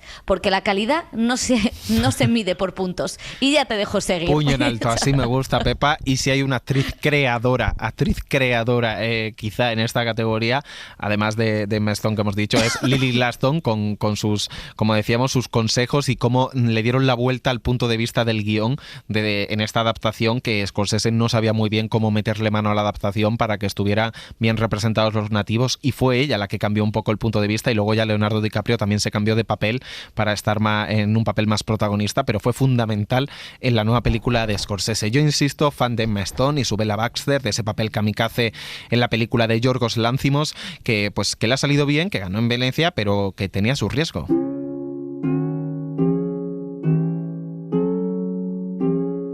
Yorgos Lanthimos se obsesionó con Pobres Criaturas, la novela del británico Alasdair Gray, quien antes de fallecer le dio permiso para adaptarla. Años después, el director griego, tras varias películas rodadas en Hollywood, ha conseguido levantar esta especie de Frankenstein feminista y desinhibido con el que ganó el León de Oro en Venecia y con la que se ha colocado a las puertas del Oscar. Poor Things by Yorgos Lanthimos. La novela sucedía en 1979 con el gobierno conservador de Margaret Thatcher, todo un retroceso en derechos que para el autor hacían volver a Gran Bretaña a la edad victoriana. Esa es precisamente la época que elige Lanthimos para ambientar su película, que se mueve entre el cuento gótico, la sátira social y la ciencia ficción, donde decorados, vestuario y fotografía, con ese ojo de pez que ya le funcionó en La Favorita, crean un nuevo mundo. It feels extremely contemporary. I don't think... Es bastante contemporánea en cuanto al concepto de libertad y a la forma de entender el mundo, o la posición de las mujeres en la sociedad, la relación entre hombres y mujeres. Quizá es una de las cosas que más ha cambiado en la sociedad, porque ahora tenemos nuevas herramientas para identificar algunas cosas en ese sentido. El libro está escrito en los años 90 y por eso lo más curioso es que siga siendo contemporáneo. En una ciudad inglesa vive un extraño doctor, experto en trasplantes y otras cosas raras, William Dafoe, que cuida de una chica extraña que tras una operación de cerebro hecha por el propio doctor y padre adoptivo tiene la edad mental de una niña, pero el cuerpo de una atractiva mujer. La brillante Emma Stone firma uno de los papeles más complejos y agradecidos de la temporada, que maneja la comedia y que evita caer en arquetipos manidos. Para vigilar que aprende los modales, contrata a un ayudante, otro médico que acaba enamorándose de ella, Rami Youssef. Esta es Bella. Bella, este es el señor McCandles. Hola, Bella. Sin embargo, Bella, así se llama la protagonista, escapa a toda opresión masculina, la del padre, la del novio y aliado, y también la de un amante embaucador que aparece de repente y que se la lleva a conocer mundo en un crucero por el Mediterráneo, y que no es otro que un descarado marráfalo. Eres la mujer más bella que he visto jamás.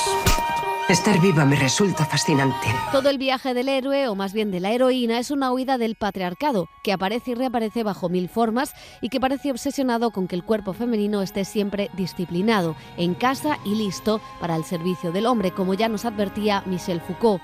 Playing Bella was unbelievable. I think this is a rom-com. I see this as a rom-com. Interpretar a Bella ha sido algo increíble. En realidad creo que esto es una comedia romántica. Lo digo en el sentido en el que Bella se enamora de la vida misma en lugar de enamorarse de una persona y acepta lo bueno y lo malo de la vida. Y eso realmente me ha hecho ver las cosas de otra manera. Saber que todo cuenta, que todo es importante. Y ella se ha quedado conmigo profundamente. En todo ese camino, Lanthimos y su guionista Tony McNamara aprovechan para introducir algunas cuestiones que ya estaban en la novela, como el reparto de la riqueza, la revolución de clase, la prostitución o la violencia de género. Se habla del matrimonio como otra forma de dominación masculina. Se habla de ciencia y de romper las normas puritanas y las convenciones sociales, y también de los límites de la medicina, como hacía Mary Shelley, obra de la que la película y la novela son herederas. As soon as I read the novel, I realized that we would need to build. Desde que leí la novela me di cuenta de que necesitábamos construir un mundo para que Bella lo habitara. No podía ser el mundo tal y como lo conocemos, tenía que aparecer según la perspectiva del personaje. Eso nos llevó a construir todo en un estudio e ir agregando todos los elementos que no son nada realistas. Y por supuesto se habla del sexo, y es que el personaje se comporta como una niña sin pelos en la lengua para desmontar no solo el machismo y la opresión hacia las mujeres, sino también el puritanismo y la hipocresía.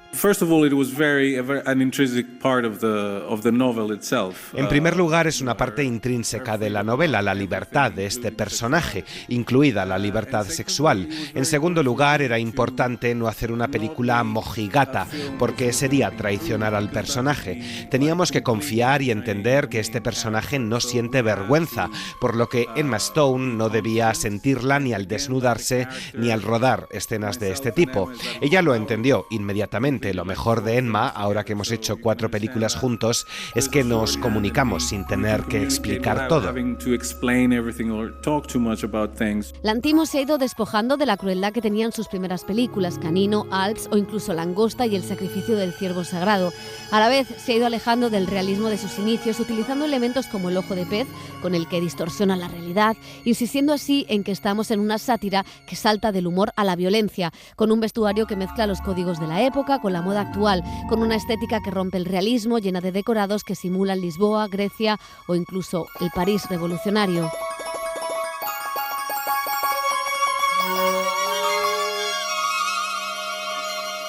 Bueno, pues vamos con mejor actor y actriz de reparto. Las categorías secundarias de actores, que podemos decir que van a ser bastante aburridas porque sí que están ya muy cantadas. La verdad es que sería una sorpresa mayúscula si hay cambio. Robert Downey Jr. por Oppenheimer lo ha ganado todo. Ha hecho una temporada recordando que estuvo en la cárcel, que fue alcohólico, que cometió errores. No, y es cierto, ha renegado un poco de Marvel. Sí, también, que peligro. Eso también está bien. Recordemos que el cine Cine de lo que yo te diga, el programa histórico de la cadena SER, tenía una sección que era Crónicas desde el Trullo y uno de los protagonistas fue Robert Downey Jr., o sea que es verdad que es un hombre hecho a sí mismo, ¿no? Que ha cambiado, que es divertido, que es guasón, con lo cual todo parece cantado para él. Ojalá Robert De Niro, pero bueno, no es el año. Ojalá Ryan Gosling, porque a mí me parece que lo que hace en Ken es muy divertido. Mark Ruffalo me da un poco más igual, o sea, me parece quizá más estereotipado. De hecho, y Sterling Cabrón lo mismo. Debería estar ahí William Dafoe en lugar de Mark Ruffalo. Debería estar prohibido, pensé que ibas a decir. Sí, también. Y Sterling Cabrón, que es una nominación que tampoco entiendo mucho. Como decimos, está cantado prácticamente para Robert Downey Jr. Entre las actrices también ha ganado todo. Esta sí que lo ha ganado absolutamente todo, que es Davin Joy Randolph, una de las secundarias de Los que se quedan, la película de Alexander Payne. Es esta madre que ha perdido a su hijo, madre negra, afroamericana, en la guerra de Vietnam, ha perdido a su hijo, vive con esa tristeza mientras cocina en ese colegio donde se quedan a pasar la Navidad algunos alumnos problemáticos o que no quieren sus padres pijos, y el personaje de Paul Giamatti, como este profesor entrañable. Es la absoluta favorita en esta categoría. Quizá le seguiría Emily Blunt por Oppenheimer, que es su primera nominación a un Oscar, pero como decía Pepa, los personajes femeninos no son el punto fuerte de Oppenheimer, y completan un poco la lista Daniel Brooks por El color púrpura, Jodie Foster por Niat, igual que Annette Bening se han colado en estas categorías y está fantástica porque aquí defendemos a Jodie Foster con 16 años en Taxi Driver, con 20, con 30, con 40, con 50 y con hasta que ella quiera la vamos a defender y como esté de guapa. Por supuesto.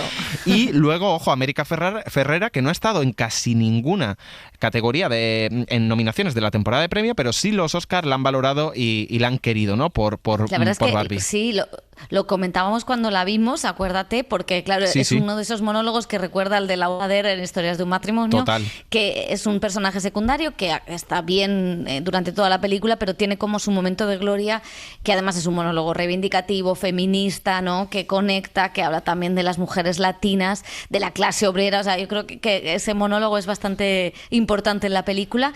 Y es cierto que, claro, el papel de Davin Joy Randolph, es que tiene un nombre largo, me parece muy significativo porque generalmente las actrices afroamericanas en esta categoría de secundarias tienen papeles histriónicos y estereotipados, ¿no? Que si vemos American Fiction lo entendemos.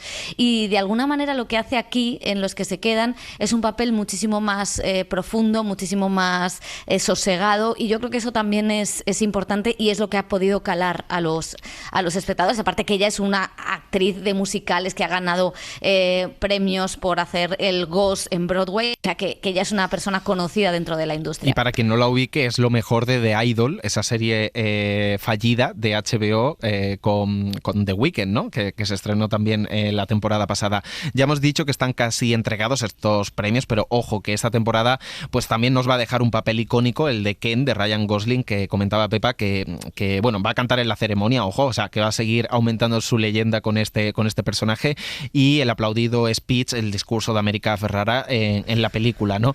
No la habían nominado, como hemos comentado en muchos premios previos, pero aquí sí, lo que es un síntoma. Y otra cosa no, quizá se vaya de vacío, quizá gane pocos Oscar, pero Barbie es un fenómeno y la cuenta bancaria de Margot Robbie pues ha vivido un año estupendo, y vamos a repasar cómo es esta película.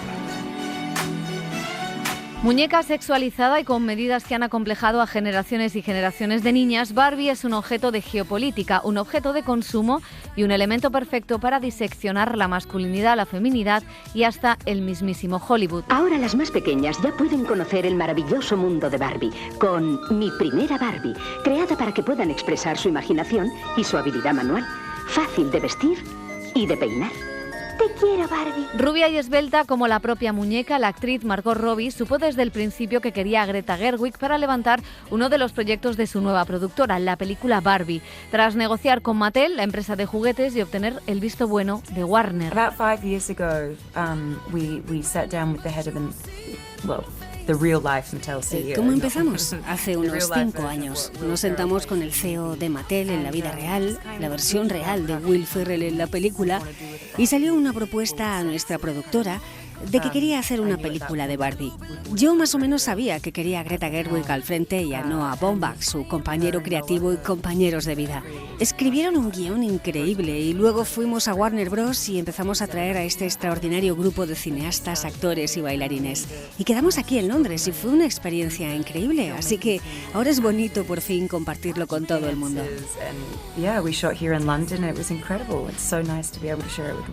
La única condición que puso la directora de Mujercitas es que tenía que firmar el guión junto a su pareja Noah Baumbach.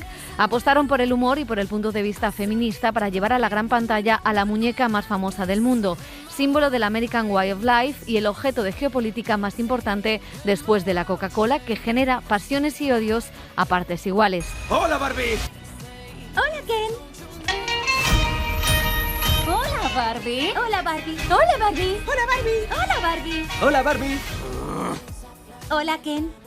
Hola, Ken. La voz de Helen Mirren, la narradora de este cuento de hadas que trata de romper las estructuras tradicionales, nos traslada a Barbieland, una ciudad de cartón piedra en tonos pastel donde viven las Barbies. Ellas son diversas, listas, guapas, dominan el mundo, dirigen el país, lideran la carrera espacial, presiden la judicatura, son cirujanas. Oye, Barbie, ¿puedo ir a tu casa esta noche? Claro. No voy a hacer nada especial, solo una chupifiesta con todas las Barbies. Hemos preparado un acorio con canción y todo. ¡Pásate! Suena guay. Y a su lado, los Ken, hombres como un accesorio, como el +1 de la Barbie, la pareja en un segundo plano al servicio de la mujer. Siempre he pensado en eso de una manera divertida, porque la película se basa en lo que son estas muñecas y en sus relaciones. Lo divertido era crear ese mundo de espejos donde lo que está arriba está abajo y en otro momento lo que está abajo está arriba y hacerlo de manera divertida. Y pasa de estar en lo más bajo del sistema a ponerse al frente. Eso fue muy divertido hacerlo con Ryan y Margot. En realidad, en ese mundo, Ken necesita más derechos, pero claro, luego él piensa que el patriarcado es que hombres y caballos dirijan el mundo. Eso permite que las estructuras se deformen y todo se invierta. Es cuando se produce un efecto muy gracioso. Y luego está Margot Robbie, la Barbie estereotípica, la rubia, perfecta, la que se asemeja al modelo inicial de muñeca que creó Ruth Handel tras la Segunda Guerra Mundial. Una mujer harta de que las niñas por aquel entonces solo pudieran jugar a mamás y a papás con muñecos que emulaban a los bebés. Pero esa perfección tiene sus fallos. Barbie empieza a no ser perfecta. El agua fría de la ducha, la caída del tejado y tengo los talones en el suelo. ¡Pies planos! Para encontrar la solución a sus problemas deberá ir al mundo real y descubrir por qué las niñas ya no quieren jugar con las Barbies. ¿Qué tengo que hacer? Tienes que ir al mundo real. Puedes volver a tu vida normal o puedes conocer la verdad del universo. Tú decides. Lo primero, los tacones. Tienes que elegir lo segundo, ¿vale? Repetimos. Greta Gerwig consigue desmontar prejuicios y estereotipos en torno a la masculinidad proponiendo un juego de espejos entre el patriarcado del mundo real y la dominación de las mujeres en Barbieland. Y pone a los Ken como esos hombres resentidos ante el auge del feminismo, una especie de incels cabreados que en ausencia de Barbie quieren restaurar el patriarcado. No dejaré que haga una apendicectomía. Pero soy un hombre. Pero no es médico. ¿Puedo hablar con un médico? Ya lo está haciendo. Necesito un boli retráctil. No. ¿Y algo afilado? No. Anda, un médico. Llamada seguridad. Un nuevo rol de esta muñeca, el del feminismo, para los chicos y chicas de hoy, como decían Margot Robbie y Ryan Gosling. Sí, creo que lo necesitan. Hay muchos personajes diferentes que emprenden su propio viaje en esta película y lo hacen juntos.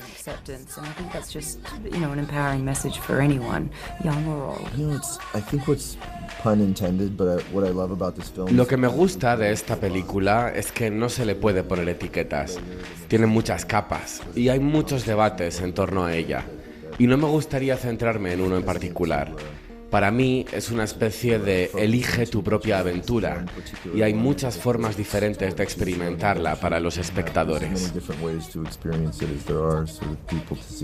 Barbie habla de representación, de falta de paridad, de desigualdad entre hombres y mujeres y también en esa idea de perfección que genera angustias y frustraciones en hombres, pero sobre todo en mujeres. Eso representa Barbie, pero eso también es lo que supone el propio Hollywood. I've always thought about this as being also about Hollywood in a way. I mean, I think Siempre he pensado que esta historia estaba conectada con Hollywood de alguna manera. En concreto lo pensé en la escena en la que Will Ferrell quiere meter a Barbie en esa caja de cartón gigante donde guardan las muñecas. Es una de mis frases favoritas porque lo dice de una manera muy casual. Esa escena tiene varios niveles de lectura.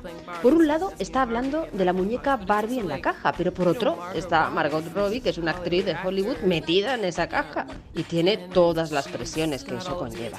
Y esa idea de que cualquier corporación quiere meterla en una caja, que es más o menos por lo que ella ha tenido que pasar y por lo que ha luchado en la industria, eso me pareció que tenía relación con Hollywood. That's pretty much what she has to go through and fight against and sort of navigate around. And so it always felt connected to that for me.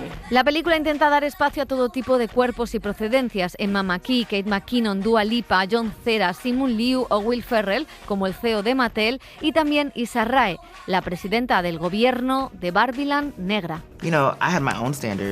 Cuando me enfrenté al papel tenía mis propios estándares y me preguntaba si era lo suficientemente digna como para interpretar a una Barbie. Greta inmediatamente disipó todas esas dudas cuando entré al set y vi la variedad de mujeres que podrían ser Barbie. Creo que es una película estupenda para todos.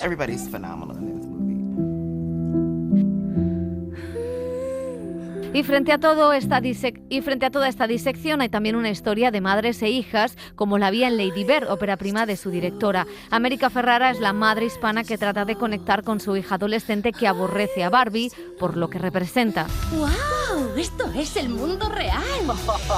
¿Qué pasa? ¿Por qué me miran todos? Sí, a mí también me miran. Hay homenajes al cine, como a 2001 Odisea en el espacio, guiños al Padrino, al western y también escenas divertidísimas y escenas musicales donde Ryan Gosling canta, baila y hasta toca la guitarra como buen señor.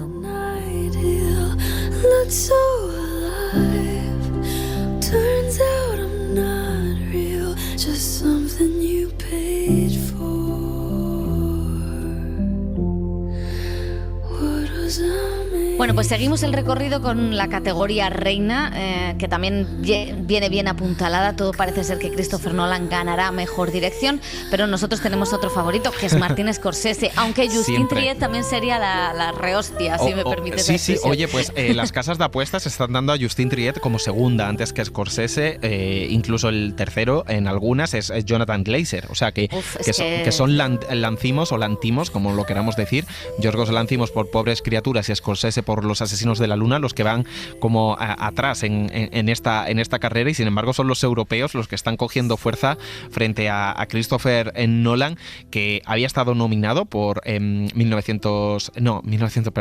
por Dunkerque, 1917 Sam Mendes, pero claro, coincidieron casi una temporada cada una, que sí que había estado nominado, pero que no tiene este premio, siendo él pues el director casi más mesiánico y ególatra del Hollywood actual.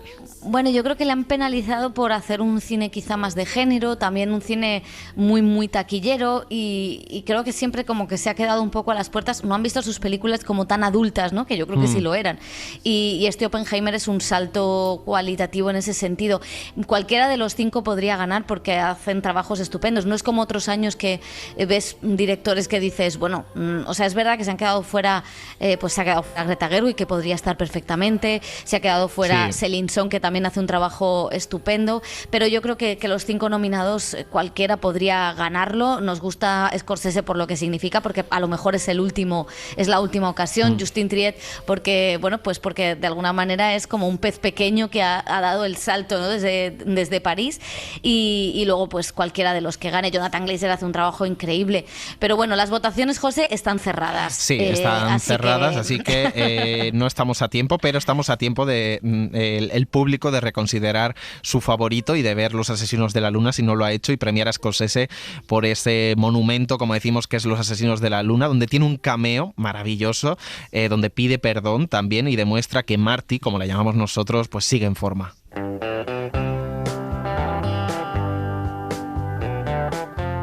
La de Martin Scorsese es una de esas filmografías apabullantes, director de ese nuevo Hollywood que nombres como Coppola, Spielberg o De Palma fueron configurando y que hoy son todavía los últimos mohicanos de un cine que intentó compaginar la autoría con el entretenimiento y los grandes presupuestos.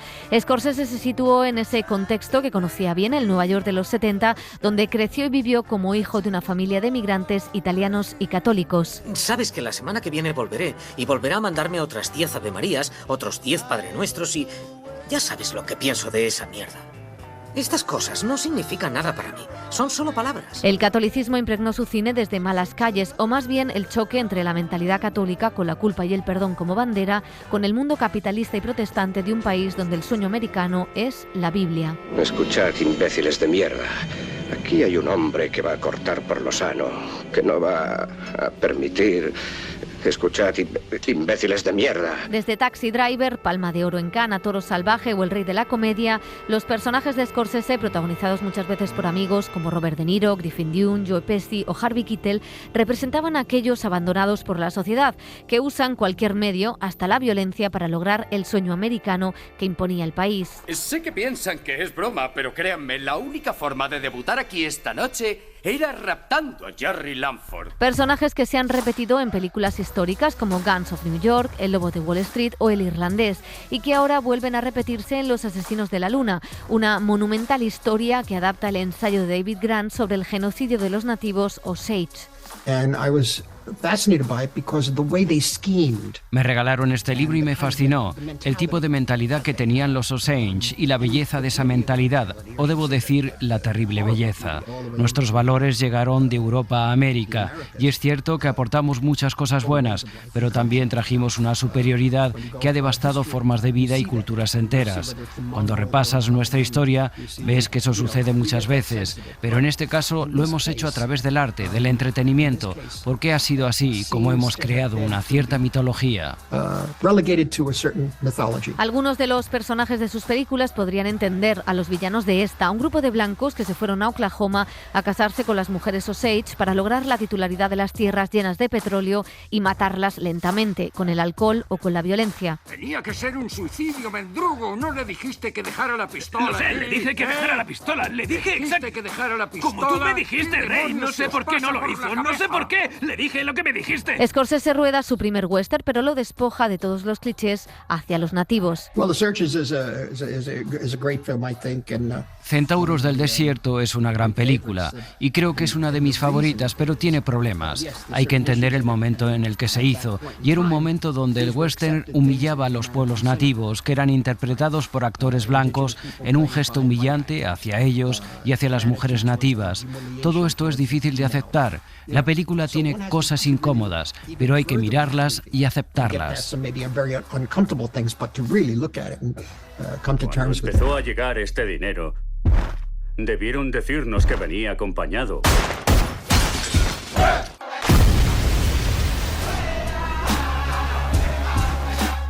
7 años ha tardado en levantar un proyecto que tuvo el beneplácito de la comunidad Osage y que temió en un principio que esta fuera otra historia de mafia y violencia. Le salvó Silencio, una de las muchas películas que Scorsese ha realizado sobre la espiritualidad y la fe. La habían visto en la comunidad y confiaron en él. En Rodrigo Prieto, que fotografió la tragedia, y en Jacqueline West, que evitó hacer un vestuario folclórico de aquellos años. La década de los 20, para el jefe de los Osage, Jeff Standing Beer, esta es la única película que les representa. This is the first film, Killers of the Flower Moon, that I have seen where the native indigenous population is telling their story from their perspective in their voice. La historia también cuenta la formación del FBI con el personaje de Jesse Plemons, que investiga el holocausto indígena orquestado por el cacique local, Robert De Niro, un papel que iba a ser para DiCaprio pero que finalmente logró el prota, junto a la verdadera estrella, Lily Glaston, actriz de origen indígena que se implicó en el guión de la historia para que no sonara paternalista o estereotipado. Lo que hicimos trasciende lo antropológico. Somos artistas, somos narradores de historias. Nos adentramos en la humanidad y los pueblos originarios están acostumbrados a que vengan antropólogos curiosos a contar lo que hacemos.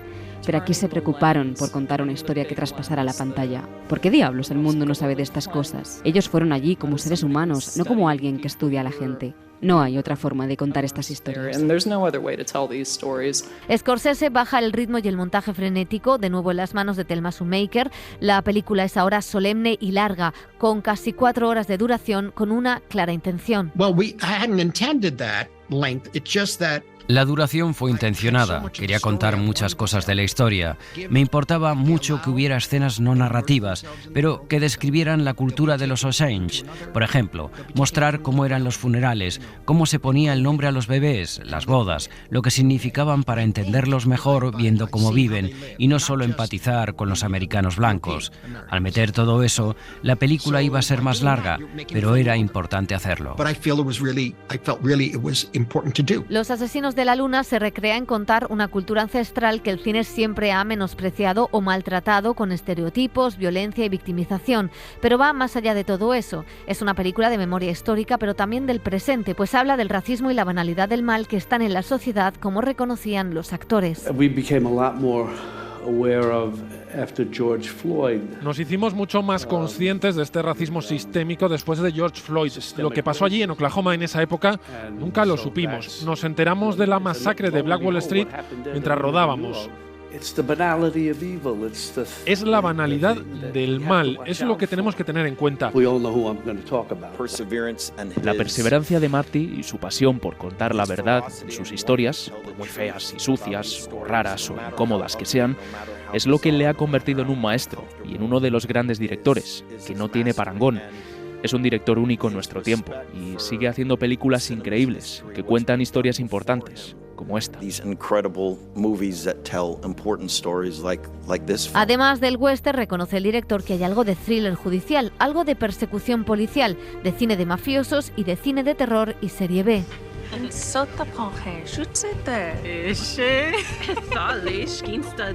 Dice el director que esta es su película más importante en términos históricos. Probablemente tenga razón. También es la más política en pequeños detalles, como ese final donde el título de la película aparece en la lengua Osage. Toda una declaración de intenciones del cine de Hollywood que a su manera, precisamente con el western, creó la imagen de subalternidad de los nativos que ahora trata de enmendar.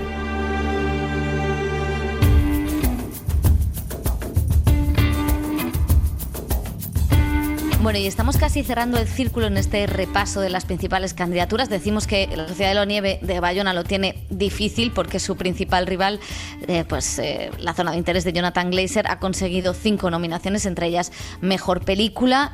Claro, es complicado, ya decíamos, pero bueno, siempre se puede soñar, José Manuel Romero, sí, que estamos en la ciudad de las estrellas. Bueno, estás tú, yo desde Madrid te veo soñando y yo me ilusiono con verte a ti, pero no, es verdad que lo tiene muy difícil con La Zona de Interés, que tiene Mejor Película y Mejor Dirección también entre las candidaturas, Mejor Guión Adaptado. Es la gran favorita a día de hoy, según todas las casas de apuestas, incluso Bayona, con toda la campaña que ha hecho, con todo el voto latino que comentaba Pepa, está ahí segundo, tercero, porque también en Estados Unidos ha gustado muchísimo Perfect Days, de Wim Wenders, una película que recibió el premio a Mejor Actor en Cannes, y sí que se han quedado muchísimo más descolgadas El Yo Capitán de Matteo Garrone, que compite por Italia, y Sala de Profesores, que compite por Alemania, que son películas quizá más pequeñas que la española y que no tan monumental como la de Glazer. La Zona de Interés es una adaptación muy libre, como hemos comentado antes, de la polémica novela de Martin Amis, y es un relato de la banalidad del mal, de cómo convivir al lado del horror. Una valla gris separa el infierno de la vida feliz. Es el infierno que relató Primo Levi y que relataron muchos otros. El infierno que hizo que Adorno dijera aquello de que ya no podría haber poesía después de Auschwitz. No fue así, la hubo, y además esos restos del infierno sirven hoy de escenario para que las influencers ganen seguidores y hagan caja en todo el mundo. Esas nuevas estrellas del momento se sacan fotos como turistas o como modelos en los campos de concentración.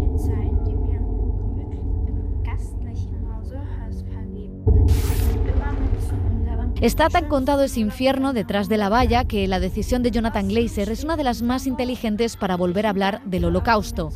El director muestra lo que hay al otro lado, en una casa colindante donde viven felizmente los verdugos, y deja fuera de campo el calvario de las víctimas. Específicamente con el principio estuvimos hablando mucho de cómo entrar en la película, cómo podemos crear un viaje y un espacio antes de conocer a esta familia. Simplemente sentí que tenía que ser una emoción, una especie de viaje, un viaje en el tiempo, que fuera una experiencia emocional incluso antes de llegar al primer fotograma con las imágenes. Esa es la intención y la invitación.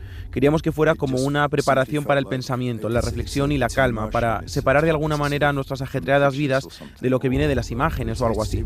Había que crear la sensación de viajar a este lugar y a la historia, y dejar espacio es el mejor método para hacerlo. El director de origen judío ganó el segundo premio en Cannes con esta libre adaptación de la novela de Martin Amis.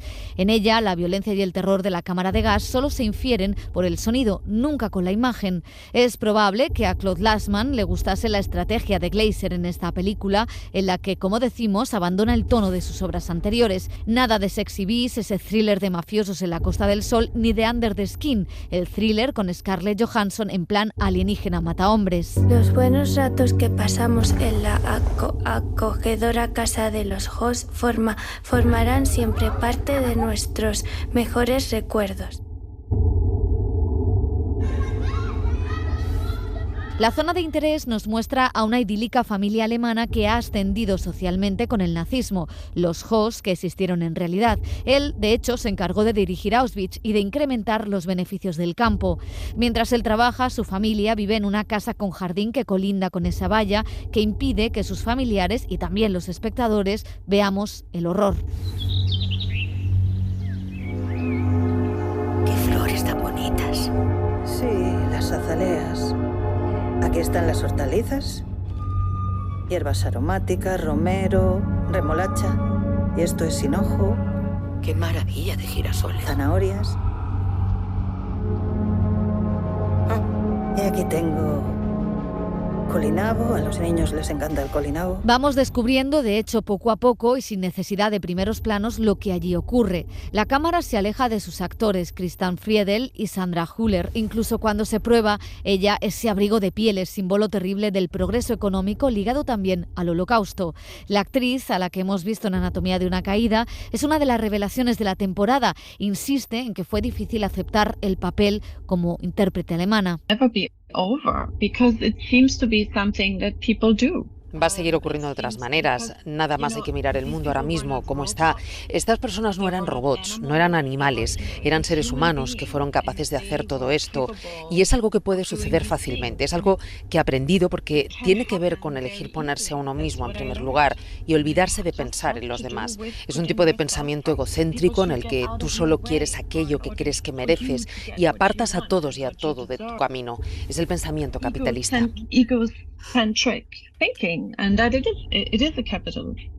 El espectador descubre que la abuela no quiere dormir en una casa donde las vistas son tétricas. Los niños acaban viendo las cenizas de los muertos judíos cuando se bañan en el río. Las fiestas no son todo felices, pues mientras ellos comen, al otro lado se oyen gritos. Sonido e imagen van por lugares diferentes. Una disociación apoyada en el ruido de fondo y en la música de Mika Levy que hace que el espectador infiera el infierno.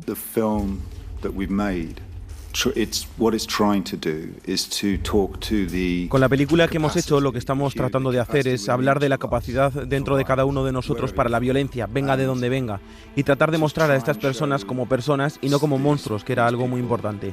El gran crimen y la gran tragedia es que los seres humanos le hayan hecho esto a otros seres humanos. Y obviamente es muy conveniente que tratemos de distanciarnos de ellos tanto como podamos, porque obviamente pensamos que nunca podríamos comportarnos de esta manera, y no nos comportamos de esta manera, pero creo que deberíamos aprender eso. Glazer metió cámaras por toda la casa, pero el equipo quedó fuera, de modo que los actores no sabían cuándo estaban en plano. Apenas nos saca de las inmediaciones del campo, salvo en un par de escenas, entre ellas una especie de momentos oníricos de noche. El espectador ve el artificio todo el rato, pero de alguna manera esa decisión visual del director incrementa el objetivo de la historia, servir de espejo, mostrarnos, como decía el filósofo Gunther Anders, que el Holocausto siguió mucho después de la Segunda Guerra Mundial, y de hecho sigue en nuestros días.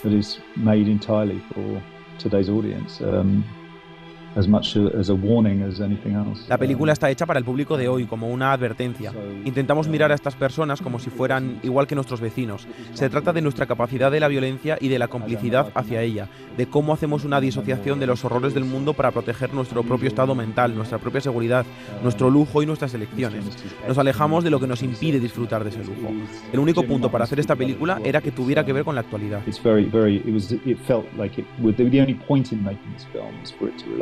El cine nos ha contado que los nazis eran monstruos, que no tenían sentimientos, obviando las magníficas crónicas de Hannah Arendt sobre el juicio de Adolf Eichmann en Jerusalén y su tesis sobre la banalidad del mal. Siempre es más fácil caricaturizar la maldad que admitir que vive entre nosotros, que esa familia podría ser la nuestra, que ese padre alemán que lee los cuentos de Hansel y Gretel a los niños podría ser el nuestro, o ese jefe que espera las llamadas de sus directivos de la multinacional. Creo que nos dice que en realidad miramos hacia otro lado todos los días, desviamos la mirada de los horrores del mundo, de las guerras del mundo, del terror del mundo. Es algo que hacemos, solo que en nuestro caso el muro no está justo al lado de nuestro jardín. Quizás sea la próxima frontera. Creo que es también una película sobre las decisiones que tomamos. Mientras hacía este trabajo y me convertía en esta persona, descubrí que convertirse en una fascista no es algo que sucede de repente, que te despiertas por la mañana y te sientes así. Lo que eliges es que no te importe nada, ponerte a ti mismo en primer lugar. Eliges ser mejor que nadie. También es una forma del pensar capitalista. A pesar de los años, seguimos copiando la dinámica de esa familia, nos dice la película. La copiamos en Gaza, en Melilla, en México, en Huelva. De eso hablaba la novela de Amis y de eso habla Glazer, que conecta la película con la actualidad, con esos museos de la memoria, donde las trabajadoras de la limpieza se encargan de dejarlos impolutos para que gente de todo el mundo vaya a contemplar los restos del horror y las influencers, como decíamos, a hacerse su selfie correspondiente.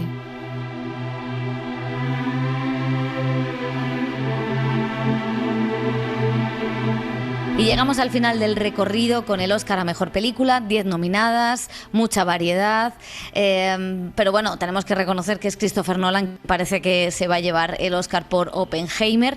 Ahí depende, porque claro, aquí generalmente con ese voto preferencial que divide los votos, que hay un sistema de votaciones diferente al del resto de categorías, en el que los votantes ordenan las películas del 1 al 10 y se van eliminando las que menos puntuación tienen y repartiendo sus votos entre las siguientes, lo que hace es que ganen películas de consenso, como hemos visto en los últimos años, y no opciones pues más radicales, ¿no? Eso era difícil. Pero ¿qué pasa cuando la opción radical o la opción potente coincide, ¿no?, con la de consenso? Bueno, pues parece ser que este sería el caso este año, que Oppenheimer podría ser la película de consenso y la película que más guste, las dos cosas a la vez, y ganar en esa primera ronda. No lo sé, ¿cómo lo ves? A ver, solo por producción, por taquilla, por el fenómeno Barbieheimer, por cómo ha revitalizado los cines y la experiencia cinematográfica sin ser Barbie, pero que se convirtieron al final, las dos películas han retroalimentado y beneficiado con 1.000 millones en taquilla, pues tiene todas las papeletas, porque también es una película que entienden que ha visto mucha gente, que es política, que manda un mensaje antibelicista, si queremos, que tiene la dimensión un nombre como Nolan, que tiene grandes actores, que tiene una producción, una dirección increíble, y sí que podría ser la película de consenso. Si yo me pongo a tachar, pues entiendo que en una papeleta quizá Maestro, Vidas Pasadas, incluso Barbie, American Fiction serán de las primeras que se caigan, y lo que es curioso es que si sigo rascando y haciendo yo mi voto preferencial, posiblemente Oppenheimer esté de las primeras, pero es que después le seguirían pues entre Anatomía de una caída, La zona de interés o Los que se quedan, que son películas que pueden generar bastante consenso, incluso más que Los asesinos de la luna, a mi pesar de que no genere ese consenso de Scorsese ni se le respete. Pero es verdad que tiene todas las papeletas, ha ganado todos los premios previos, tiene un gran apoyo de la industria, muchos actores. Le ha beneficiado también las caras visibles, hacer alfombras rojas, estar en todos los saraos, aunque Cillian Murphy esté hasta las pelotas de hacer saraos, pero Emily Blunt y Robert Downey Jr. no están, y la verdad es que parece que lo tiene todo hecho. Para mí es un peliculón, Pues sí, estoy completamente de acuerdo, y de hecho, bueno, pues a Christopher Nolan hemos entrevistado este año, nos habló de los republicanos españoles y eso pues nos ha ganado también, o sea que nos parece muy bien que gane el Oscar. Y también ha hecho una película que es la que más se ha entendido o más rápido se ha entendido, este biopic tremendo del padre de la bomba atómica.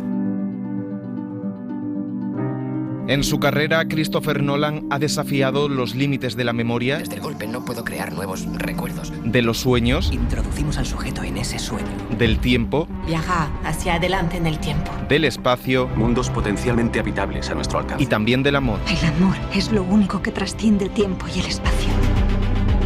De Memento a Origen, Tenet o Interstellar, la fantástica trilogía del Caballero Oscuro merece mención aparte.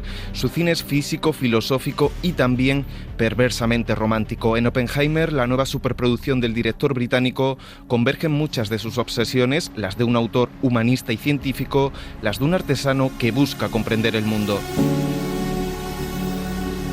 Christopher Nolan adapta la biografía Prometeo americano, el triunfo y la tragedia de Robert Oppenheimer, premio Pulitzer en 2005, que firman Kai Baer y Martin Sherwin. Es cuestión de vida o muerte, pero yo puedo obrar este milagro. La Segunda Guerra Mundial terminaría, nuestros chicos volverían a casa. Un monumental recorrido por la vida y obra del padre de la bomba atómica, por la carrera armamentística de la Segunda Guerra Mundial. Estamos en una carrera contra los nazis. Y por sus consecuencias en la Guerra Fría. Y sé lo que significaría que los nazis tuvieran una bomba. Una historia de científicos, políticos y espionaje que inoculó el miedo en varias generaciones y hoy sigue siendo la principal amenaza global. Ahí están los famosos botones nucleares como un fantasma en la sombra ante los movimientos geopolíticos por la invasión rusa de Ucrania. Christopher Nolan. Sinceramente, cuando estaba empezando a escribir, tuve una conversación con uno de mis hijos adolescentes y me dijo literalmente: ¿pero a alguien todavía le preocupan las armas nucleares? 2 años después no hace esa pregunta. Nadie hace esa pregunta. Y eso es lo que pasa con nuestro miedo al apocalipsis nuclear. Nuestro miedo a las armas nucleares va y viene con los movimientos de la sociedad, pero el peligro nunca va y viene. Pero para mí, esta película tenía que estar infectada por ese trasfondo de pavor que es la presencia de armas nucleares en nuestro mundo que Oppenheimer introdujo y que nunca desaparecerá. Ese tormento, ese miedo acompañó a Oppenheimer toda su vida, de ahí la famosa frase que pronunció en un documental en 1965. Me he convertido en la muerte, en el destructor de mundos. A Nolan, sin embargo, le interesa todo el proceso anterior, cómo se llegó hasta ahí y cómo un triunfo de la investigación científica fue utilizado por el poder y cambió la relación de los científicos con el servicio público. Y para eso hay pocas historias más fascinantes que la de Robert Oppenheimer, hombre brillante, contradictorio y ególatra, al que interpreta el irlandés Cillian Murphy. Y no lo entenderán hasta que la hayan utilizado. Hijo de un inmigrante judío, fue un niño que siempre unió sus pasiones, la ciencia y la química, con la filosofía y la poesía. Estudió en Harvard, luego en Cambridge, conoció a los físicos nucleares más reputados de Europa, incluido el alemán Heisenberg, hasta que fue reclutado como profesor e investigador en Estados Unidos. Vamos a reclutar científicos.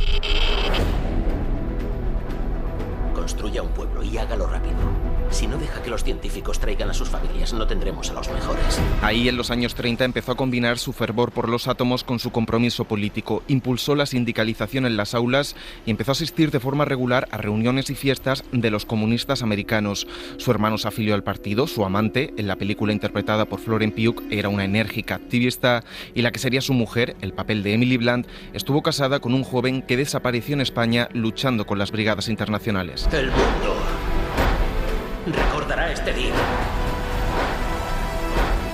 Lo que hagamos aquí garantizará una paz que la humanidad nunca ha visto. Hasta que alguien fabrique una bomba más potente. A las puertas de la Segunda Guerra Mundial y con el nazismo ya instalado en Alemania, son varias las menciones durante la película a la Guerra Civil Española y su apoyo intelectual y también con donaciones a un gobierno democrático frente al alzamiento fascista. It's very important to see an aspect of Oppenheimer's political thought. Es muy importante ver un aspecto del pensamiento político de Oppenheimer. Él no estaba vinculado estrictamente al dogma del Partido Comunista, porque las acusaciones de ser miembro del Partido Comunista las negó siempre con vehemencia. Su activismo y su curiosidad intelectual por esas ideas eran otra cosa, pero también le apasionaba la lucha contra el fascismo. Y eso se expresó en su apoyo en la Guerra Civil Española, al bando republicano.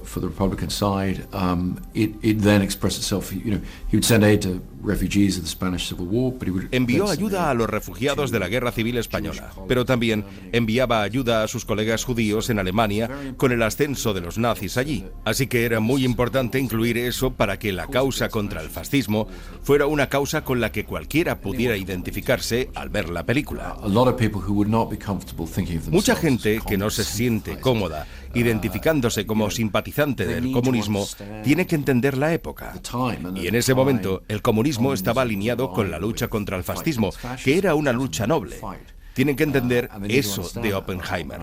No lo condenamos. Esa es la forma en la que he intentado abordar toda la historia para entenderlo y no juzgarlo. Y creo que ver su compromiso por ayudar a las personas afectadas por la Guerra Civil Española es muy importante.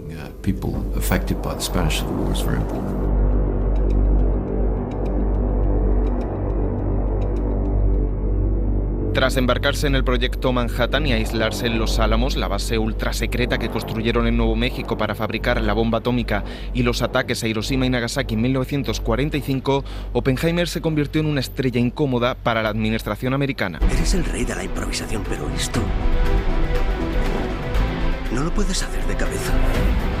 El científico más famoso del mundo empezó a hacer campaña contra la carrera nuclear y por el control armamentístico, mientras en su país sonaban los tambores de la Guerra Fría y avanzaba la cruzada anticomunista de McCarthy. Destruyamos el mundo. La probabilidad es casi nula. Casi nula. ¿Qué quieres? Solo tenemos la teoría. Su carrera acabó en una audiencia, en una especie de juicio político para retirarle la credencial. Esa vista, por la que unos lo consideraron un chivato y otros un mártir de la ciencia frente al militarismo, es la que usa Christopher Nolan como eje narrativo y circular de una historia que abarca más de 15 años. El cineasta no renuncia a su estilo, como ya pasó en Dunkerque, para levantar este monumental thriller político, científico y psicológico con Cillian Murphy en el centro, con la mirada incendiada del protagonista de Peaky Blinders devorando la pantalla. Es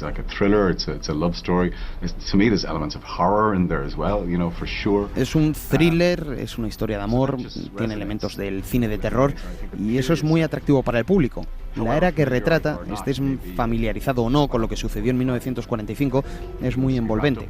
La película te agarra por el pescuezo desde el principio y no te deja respirar hasta el último fotograma. Es una experiencia cinematográfica absolutamente inmersiva.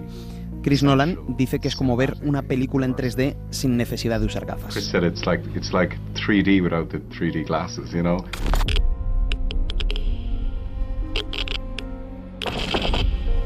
Esto es una emergencia nacional. Rodada en 65 milímetros en IMAX, Nolan entra en la cabeza de su protagonista con primeros planos y el uso del color, como hiciera en Memento con Guy Pearce, alterna secuencias en blanco y negro. Kodak tuvo que fabricar ex profeso ese tipo de celuloide para jugar con el punto de vista. En el caso de Oppenheimer, quería usar el dispositivo de manera similar para tratar de orientar a la gente en términos del punto de vista de la película. Por lo tanto, las secuencias en color son todas completamente el punto de vista de Oppenheimer. Estamos en su cabeza. Ya sabes, estamos viendo las cosas que él vio. Sentimos las cosas que él sentía. Las secuencias en blanco y negro son más un movimiento desde el personaje de Robert Downey Jr. Es una visión más objetiva de Oppenheimer. Y el guión entrelaza estas cosas, estos enfoques diferentes hasta que se encuentran al final. Tú eres el hombre que les ha dado el poder de autodestruirse. Y el mundo no está preparado. A Christopher Nolan se le podrán reprochar muchas cosas. La más común es el afán megalómano que impregna muchas de sus películas o los laberintos narrativos de sus historias, a veces difíciles de descifrar. Pero no hay un autor en el siglo XXI más ambicioso, desafiante y comprometido con la experiencia cinematográfica. 3. Truman debe saber qué es lo siguiente. 2. Lo siguiente. 1. En su cine, para bien o para mal, el espectador no contempla una pantalla, convive con las imágenes. Oppenheimer es una inmersión apasionante, su mejor película hasta la fecha.